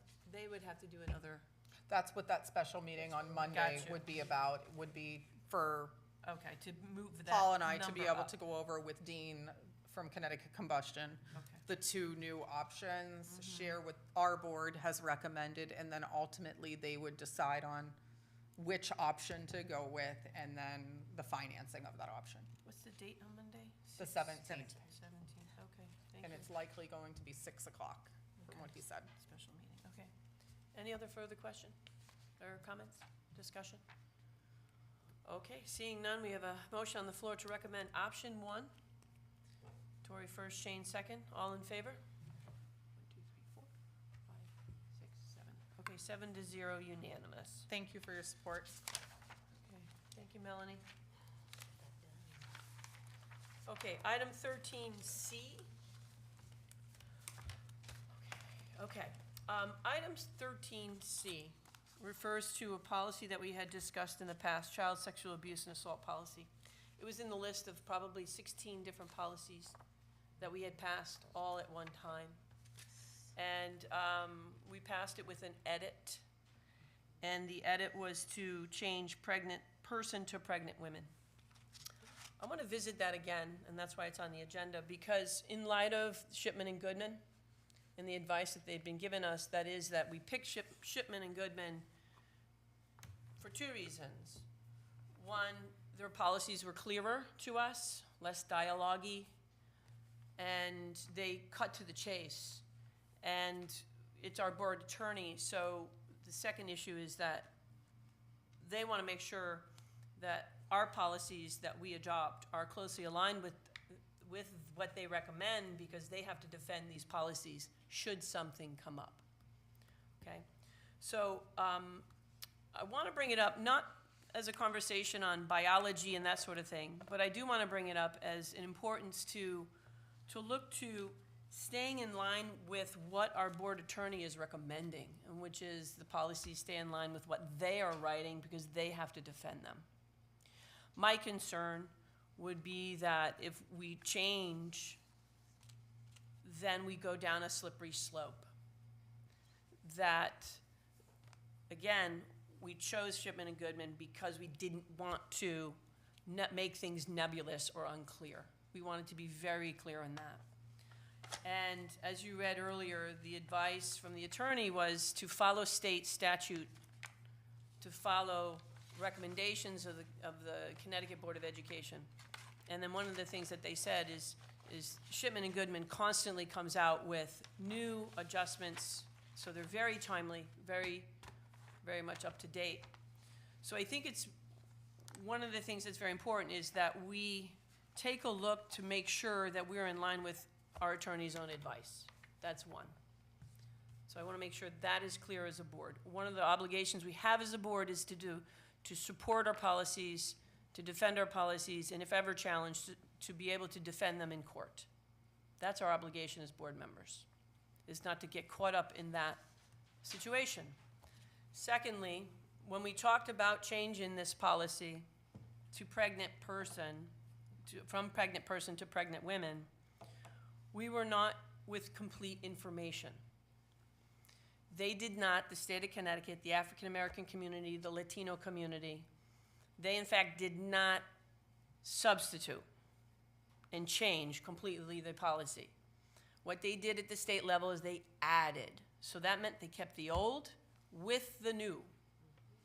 That's important. So I'm bringing this up now because, again, Shipman and Goodman is in line with the state. And if the state is adding, and I'll give you this now, this is the pregnant policy, you can pass it on down, then our policy that we shifted needs to reflect, one, what Shipman and Goodman are recommending, and two, what the state actually did, which is that they've added expectant mothers and they kept pregnant persons. The policy that Shipman and Goodman gave us, that we debated, says pregnant persons. My proposal now is to have a motion to, as a full board, to bring what we did back to policy committee, to have a larger conversation, spend more time on this pathway in light of two things: changing counter to or not consistent with Shipman and Goodman, and two, having made a decision as a Board of Ed with incomplete information, unwise. I want to slow the train down. That's my purpose. Because I know that there's a proposal to visit a policy down the road, but we also know Shipman and Goodman brings forward newer policies in August. Great time to start sitting down with that. The other thing is you read in Melanie's letter, the bullet underneath, Sandra, what you were pointing to is that Shipman and Goodman is coming forward, Shipman Goodwin is coming through working on sample policies that addresses not just employment policy, but student policy. So I think we need to, it would behoove us as a board, it would behoove us to think wisely, to slow this down, not start changing here, this there, and that there, because what begins to happen and what I'm afraid of is that the community loses faith in us as a board if we start taking policies back and forth and back and forth. I think we need to have more deliberation. So under those two things, those two reasons, those two rationales, I'm looking for a motion to take that policy, see if I lose my vocabulary here, child sexual, we don't have numbers, Shipman doesn't have numbers, child sexual abuse and assault policy back to committee for a discussion is all I'm saying, in the context of this new information, so we can make a judicious decision as a board in light of what Shipman's coming with in August. Well, because we have Title IX, so that's right. Yes, you are correct. I did not have the full information. It was the several Latino and several Black caucus members who asked to have it inserted. I thought that they had changed it, so that is my mistake, and I apologize to my board members. However, and I agree, let's bring it back, because to insert it does not, they asked to insert, as you said, expectant mothers into the policy, and it does not change the intent of the policy. So if you want to bring it back, and also to with what we were going to talk about with the other pregnant policy, I'm fine. Especially since we have other things to discuss. Do I have a motion to bring policy back to policy. Yep, I will make the motion to bring the child sexual abuse and assault policy in response to the board attorney's recommendation back to the policy committee. Thank you, Allison. Second that. Thank you, Jeanette. Thank you, Allison. Okay. All in favor? 6. Opposed? 1.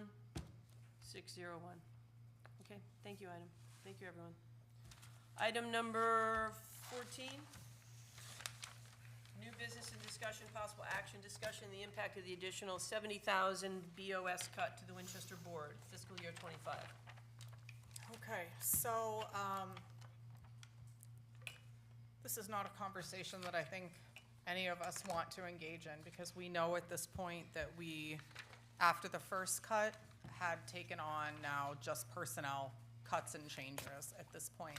So it did open up a discussion, in particular with our Office of Student Services, about kind of a redesign of that office, because the current configuration is not efficient the way that it's currently laid out. So that change has actually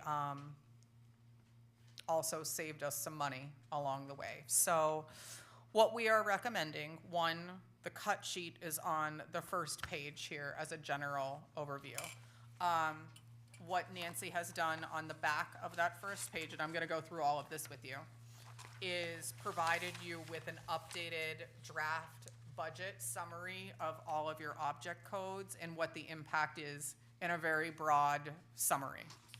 What you see on the following pages of documentation are the specific cuts and how they lay out in each of the object codes. So I'm hoping that between Nancy and I, we can provide you with a very clear understanding of what we are recommending going forward. So to flip back to the first page, we are recommending, I, as a superintendent, have 7 years of experience. So I anticipate that you may have a superintendent that comes in maybe potentially with less experience. So we are anticipating about a $20,000 savings on the superintendent line. We also are anticipating some savings because the interim superintendent would be working 2 days per week over the course of the summer, as opposed to 5 days a week, because I've worked to be able to get 90% of the work done prior to my departure. We are also recommending a decrease in our ML or ELL position to 0.8 FTE, and that is due to student reduction in that area. We are reconfiguring in the Office of Special Services. We have 3 part-time administrative assistants at a cost of $51,000. We are recommending to cut all 3 of those. Some of those individuals would have bargaining rights to be able to apply for a different position. We had the resignation of the speech and language pathologist, which is a savings of $54,700. We are recommending the removal of the part-time operations manager in the pupil purpose services in Cassandra's office at $21,800. That's a part-time position. We have saved on a new hire for teacher, because one was more expensive than the other, $18,154. Now, in doing this, we have to add some back in, because right now, according to this document, Cassandra has no assistants in her office whatsoever, because we just cut them all. So now, now we have to add some funds back in to be able to support. So what we're recommending, that in lieu of a full-time SLP, which can cost, between $60,000 and $90,000, depending upon their experience level, that we keep our 2 current SLPs that we have, and we hire them a 3rd assistant speech and language pathologist, which is a drastic, savings, because we can purchase an assistant for about $32,000, as you can see here. We also have a paraprofessional need in kindergarten for next year. Cassandra has some friends that are coming in, as along with Rosie, that are nonverbal autistic students that will necessitate additional supports to be able to maintain them in district. So we're suggesting that coming on. We are recommending a full-time operations manager for pupil services, which largely an operations manager deals with the transportation contracts. They deal with all the financials of all of the out-of-district placements. They negotiate those financial agreements with those out-of-district placements. They keep track of those costs. They are working on a day-to-day basis with the busing companies to be able to solidify routes. They also coordinate all of the 504 transportation, our homeless transportation. So there's a lot of moving financial and operational parts in special services that happens. And I didn't do that description justice in any capacity. There's a lot more to that. So please know that is my Cliff Note version. And then a full-time administrative assistant. So part of what we have right now are 2 part-time administrative assistants, one at Pearson and one at Hinsdale, and their jobs are to work with the case managers, the special ed teachers, to be able to schedule PPT meetings, review compliance on IEPs, make sure that all of the dates are in alignment with what we need, and what we're seeking is to go from 2 to 1 across that. And in the benefits section, all of these changes would lay out to a savings of about $2,700 in benefits, which is negligible. However, every penny counts in this reduction, which all of that nets out to be a savings and a reduction in the budget of $70,000. As Nora spoke earlier, and I followed up with Greg also myself, Gilbert is going to bring that discussion forward in terms of sharing in a portion of this, but up until that town meeting and up until what have you, I said to Greg, you know, even if you can give $1,000, I don't care what the amount is, like something is better than nothing to be able to share in this additional cut. But this is the recommendation to reach the $70,000 reduction because there are no other lines in terms of like operational costs that we can further reduce. So we would be going from 3 part-time admin assists and a part-time ops manager to 1 full-time admin assist and 1 full-time ops manager. That is correct. So is that in the same union? So could the part-time admin assist apply for the full-time ops manager? So they are not, the ops manager is not a unionized position. Okay. And the admin assistant is in the secretarial union. Okay. So she would still only have 1 admin assistant and 1 ops manager? Correct, according to this. Okay. So the full-time admin assist, learning the language, now we have 2 part-time, 1 in Pearson, 1 in Hinsdale, We have, right? Did I hear you? no, I'm saying we have 3, it says we have 3 part-time. We did, we had one in Cassandra's office dealing with her office, The one then we had central office, Hinsdale, one and we had Hinsdale, one at one's Pearson. Oh, Yes. I'm sorry, I'm referring to the PPS, down at the bottom. Yes, that's correct. Okay, And so, we're taking those 3 positions Okay. and combining them into 1. how is that gonna work with 2 buildings? Is that gonna be a problem? Everything would be centralized to Cassandra's office, and it would be more of a centralized system rather than a building-based system. Is this something we need to vote on tonight, or are we waiting for Gilbert to see what they? No, we have to vote on this tonight because there's a town meeting on Monday. Right. So we Or can't you even have to wait. hold another special meeting this week. Well, don't we, I know, but don't we hope Gilbert takes some of this Well, cost? if Gilbert takes some of this, I think you need to just hold on to my recommendation would you hold on to those funds because you don't know what special ed is gonna happen. You have literally no leeway in this budget for Right. next year. And you know, like, we need leeway in some capacity. So I would recommend if they were generous enough to give something, I would hold on to that and not Spend it. spend it, quite frankly. And then the full-time ops manager would also remain in Cassandra's office? That is correct, because the part-time is in there currently, so it would be a full-time position. Yes. What happens, Mel, if the superintendent's savings fluctuates? I think, again, there's always leeway in this conversation, so, I really think that on that particular line, I think you will be able to incur that savings. I can't see a reason why you wouldn't be able to. So I have, sorry, Sure, are go you ahead. finished? Further discussion. I just had a couple of comments to make. So I'm kind of concerned about the speech and language person because, I know that the assistant can't do testing. Correct. So that would mean that would put added amounts of testing on the two that you do have, correct? Cassandra, could you And come up and speak that's- regarding that? That's a little bit concerning because we just had one SLP resign. And after looking at some of the resignations today, I did notice that people were resigning because they were concerned. There was concern around the budget. There was also concern around, well, some left because they were just gonna get more money in another district. And so we're losing people. And that's a huge 100%. concern.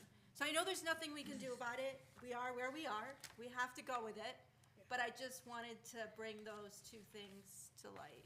Yeah, that was, No, go ahead. such a good question.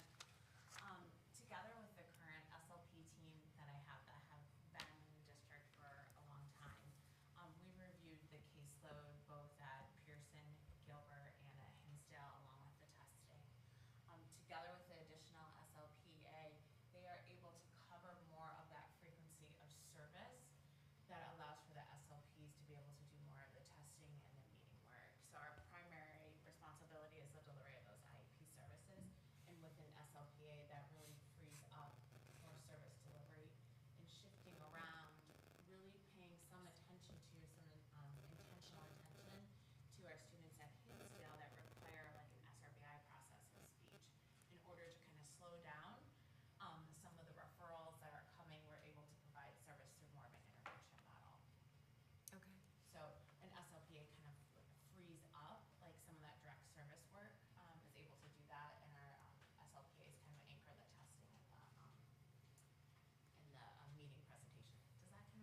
Yeah, it Okay. makes sense. I guess I'm just worried about SLPs being overworked and leaving us. Yeah, So- it's a really great team. We've had a lot of discussions around how we can reallocate resources. That's really kind of been our focus this year, given kind of what we're seeing at our early grades as far as our identification rates and the types of disabilities that we're seeing. We know that we need to reallocate, and so we're kind of shifting in all those areas, and they've really been at the table in those discussions. Thank you. Thanks, Cassandra.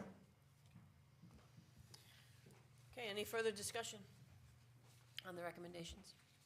So Mel, you need a motion from us? I To do. accept as presented, cut. Make a motion. Tori?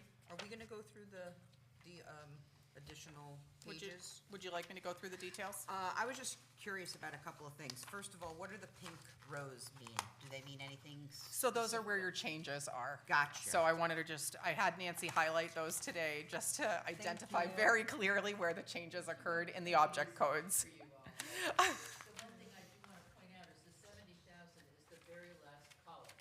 The 300,000 was already reflected in the budget when we went to last referendum. So it's really just the absolute last column that would be relevant to tonight's discussion. And where it says net, next to, some of the dollar amounts, that's where we had the part-time, full-time combination offset, so. No, I wanted her to be able to highlight exactly where all the changes were, so that way people could very clearly understand where they're coming from out of the budget lines. And then there's two budget lines for assistant principals, but I didn't think we had assistant principals. Could you just talk on that? Yeah, so we do have an assistant principal at the Hinsdale School, and then Barb and I receive a stipend because we serve as the assistant principal at Pearson, going above and beyond both of our descriptions. And executive secretary, how many secretaries is that? Can you show me what line you're on? 1, 2, 3, 4, 5 from the very top, underneath superintendent. That's the data person That's, and HR. Why am I not seeing It's on the this? first page of the, so it's 2 people? yes. You're looking at 053? Yes. Yes. It's 2 people. So that's a combination of the data person, and he does all the state reporting and such, and then the HR person / assistant to the superintendent. And then financial services, is that like your AP, your payroll? Yes, that's underneath it, you Yeah. know that. Yeah, I was just asking. This is the first time I really have gotten to see line item stuff, so I feel like where I'm asking questions. No, I don't, I didn't read them every year prior, as entertaining as they are. Okay, that was all I had, thank you. You're welcome. Any further questions or discussion? Okay, we have a motion that's been first to accept the cuts as presented. Tori. Do I have a second? I will second. Sandra? Further discussion? If you want more time, you can have it. Nope. Okay. All right. All in favor? Raise your hand. That is unanimous. 7-0. Okay. Thank you.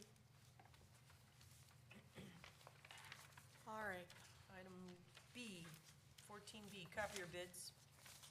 Yes, so I'm sorry that that should be 2 different agenda items. So the copier bids are one, and then the lunch should be another. So when we do a motion, we have to separate those 2 out, just FYI.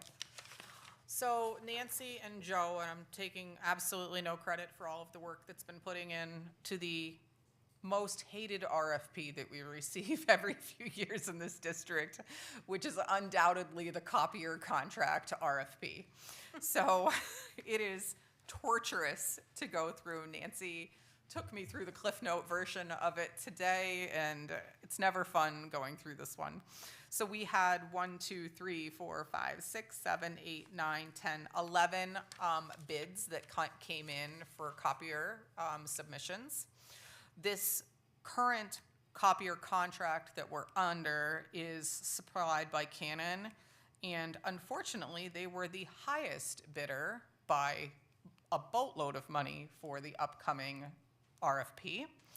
We had 4 bidders, which I would consider to be low bidders. 2 of those, unfortunately, were immediately disqualified because they did not supply the needed information, for instance, the cost per color copy page and the cost per black and white page. They also were missing the imaging specs, like you ever go to a copy machine, you know some are faster than others. And in the copy contract, they have to tell you based upon your current models, are they faster or are they slower? And again, I'm simplifying this. They also have to tell us what software they use, because we have what's called secure print, meaning I can go on my computer, I can hit print, and it prints to the copy machine as opposed to a local printer. And Nancy and Joe did attempt to reach out to a couple of these companies with, unfortunately, a lackluster response of no response. So what I'm doing for you tonight is we have one vendor that will save us, Nancy, please correct me if I'm wrong, approximately $15,000 per year. Yes. Our current copier contract is around $40,000 per year. And again, we bid this during the height of the pandemic. So you can see where those copy fees were. This vendor that we're presenting to you tonight for acceptance on this RFP will be a savings of about $14,000 a year. One thing that really makes them stand out above the peers is that they are giving us a very generous monthly allowance without being charged by per page. So for our color copies, traditionally, we have been using about 4,260 color copies per month. They are giving you a near 100% match on that. They are giving you 4,264 free copies without the per page. So if they were to charge us per page for color copies, it would be 0.038 of a dollar to be able to print per page. So a little over 3 cents per page. On the black and white copies, on a traditional month, we are averaging about 100,866 in terms of numbers of copies per month in black and white. They would be matching that exact amount and giving you 100,896 copies per month, not at the charge of 0.0038 of a dollar. Does that make sense? So you're getting a lot included in just their monthly fee without adding a per page fee. The other thing that they really set us apart, so there were 2 bidders that utilized a product called PaperCut for their secure print option, so when we send things to the printer. That is a server-based product, and unfortunately, our servers are aging within the district. The company Ryan that we're recommending tonight uses a cloud-based composition, so you don't have to worry about servers at that point. If your server goes down, that's a local issue. If the cloud goes down, that's a Ryan issue, not a WPS issue. So they said that when our server went, because they'd start on the server, and then when our server goes, then they'll just flip it to the cloud, but that they won't go over the $125 a month. So that's a lot less than buying a new server, so. Absolutely. Yeah. The other thing about Ryan is they have 2 copy machines. So we currently have 7 copy machines that we contract for in the district. I am pleased, and I'm thinking our staff will be very pleased about this. They are matching 2 of the copiers in terms of performance, and they are increasing performance on 5 of them. So basically, increased performance means faster efficiency of spitting paper out. So the other 2 that were competitors around this area were providing us with 4 machines that were matching or of a lesser speed, and then 3 that were absolutely of equal, and then the other one was giving us 3 machines of lesser speed and 4 machines of equal or comparable speed. So by far, Ryan's bid came in very, very competitive, and for all intents and purposes, allows us to be on the cloud, doesn't charge us a monthly cost, as long as we stay within what we've been averaging for both color and black and white copies, and allows for a $14,000 reduction in the overall cost of the product. Is So- there anything missing, like service, lack of service? No, service actually, it contract says here, for Ryan, it includes maintenance and support is included in the overall cost. needed? Are they good in terms, are they close for maintenance, if one goes Yes, down? Ryan is a Connecticut company that has, a large base here within Connecticut. They're in South Windsor. Yeah. Is everybody going to the cloud? I would, unless you're a company that has a strong, secure server, or you're doing something with security, I would say largely a lot of people are using the cloud because it's there's not anything to maintain, on our end. And we don't have to worry about. It's much less people time because we're not calling Joe on a Saturday and asking him to come up and work on Restart the server, right. Yeah. So that is the recommendation, just so you're aware, the cost of the contract is $24,780. The lowest bidder, which did not include, the specs that we asked for, nor did they return our call, was $12,804, which if you're in the business of understanding copiers, you know that that's really an unrealistic price. And then our unfortunate company that we currently have bid us at $71,680. So the machines Yeah. have to be changed out. They will need to be changed out, and Joe will need to work with the new company to be able to move from our server-based product to a cloud-based product for printing purposes. And this contract is for how long? 5 years. 5 years, 5 okay. years. Is it the same kind of copiers or different? They are recommending Canon products, and we are on Canon products right now, yes, And Uniflow, which we currently have too, we'll just get an updated version of it. yes. What's their, like, the increase per year costs? It's a 5-year contract, so like, what happens the following It's a year? it's Same 5-year price. contract, yes, At 24,000 yes. Yeah, fixed. it's a question of our utilization. Right, right. So if we start increasing beyond what we've typically have done, which is that 4,200 a month and 100,000 a month, then our costs are gonna go up based upon that, but that's our average usage, so. So there also may be a potential savings if we don't utilize the additional prints. Yes. Great. What about ink It's cartridges? included. So if I run out, they'll bring me one tomorrow. Okay. All right, I will make the, It's a toner and includes maintenance and all support, so that includes the supplies. Okay. I will make this motion to accept this copier of Ryan. Motion to accept Ryan Company, motion to accept Ryan Copier Yes. Company? And she was the only person in the walkthrough who asked questions. So our always IT a guy good was sign. pleased about that. Okay, so that's Sandra making the motion to accept this bid. I'll second. Jeanette? All in favor? Okay. Amen. All opposed? Were you in favor? Okay, 7-0, unanimous. Okay, thank you.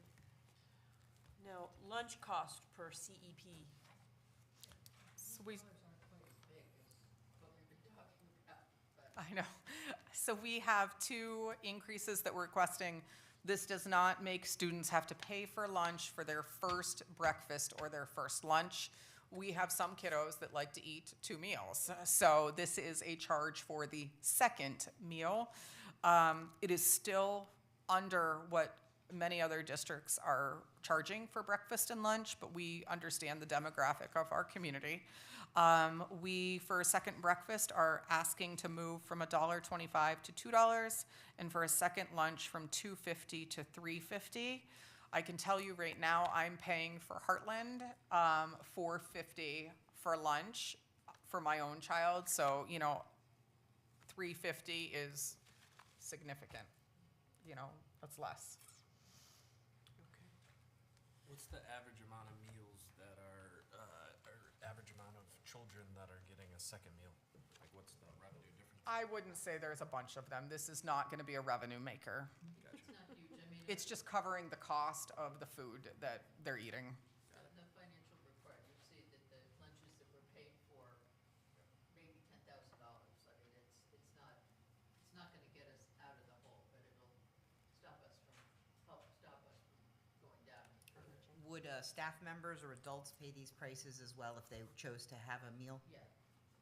Yes, I have an ongoing bank account there, so I am Settle supporting your Just in reduction in case budget. you don't get yes. to go out for lunch. Baked potato day and taco day are my friend there.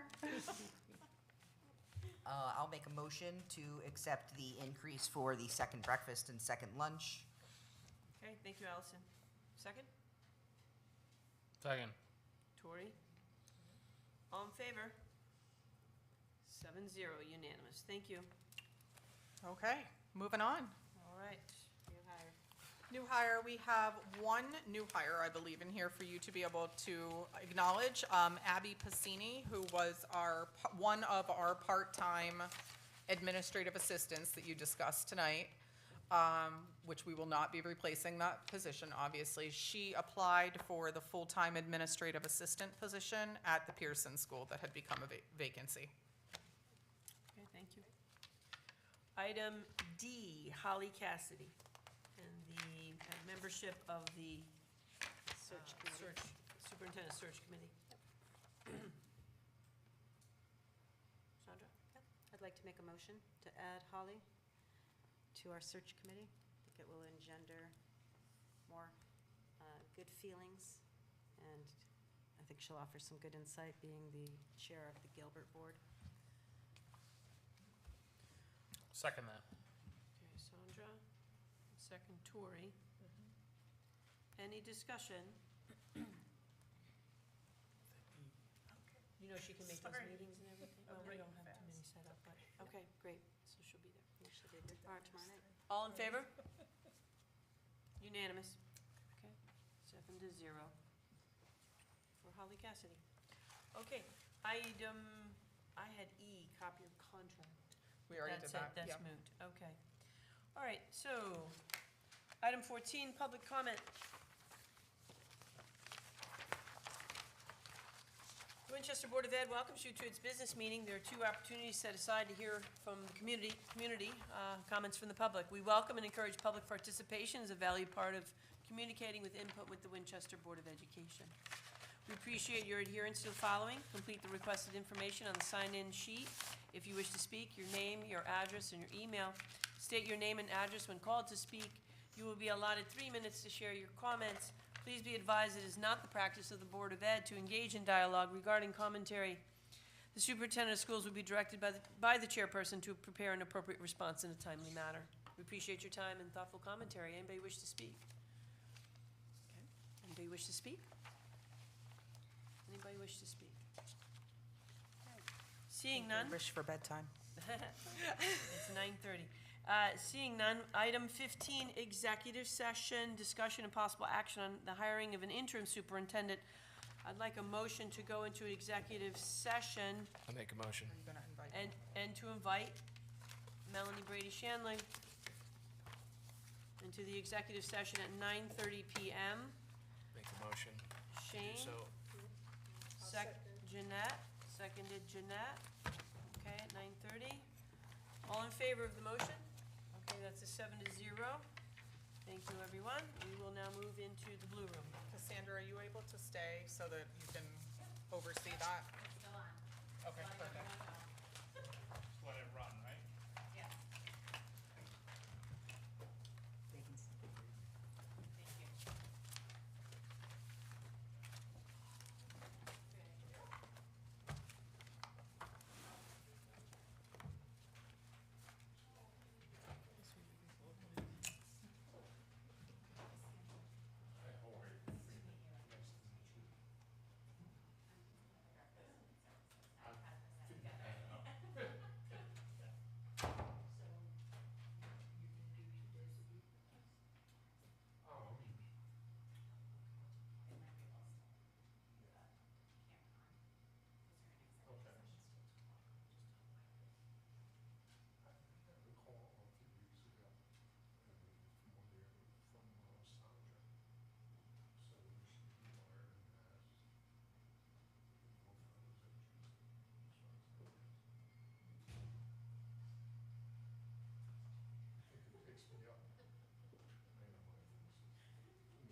about 2 times this, Shane.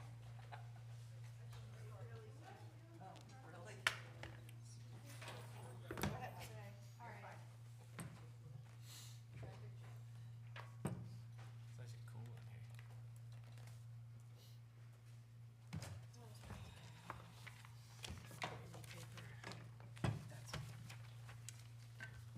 Okay, I make a motion to come back out of executive session at 9:43 PM. Motion out of executive session. I'll make a second to that. Okay, Nora and Tori, all in favor of coming out of executive session at 9:43. We're all back, yeah. Okay, that is 7-0. Okay, Okay. I make the motion to nominate Freeman Burr as our interim superintendent, starting July 1st. I will second the motion. okay, all in favor to hire? 7-0. Congratulations.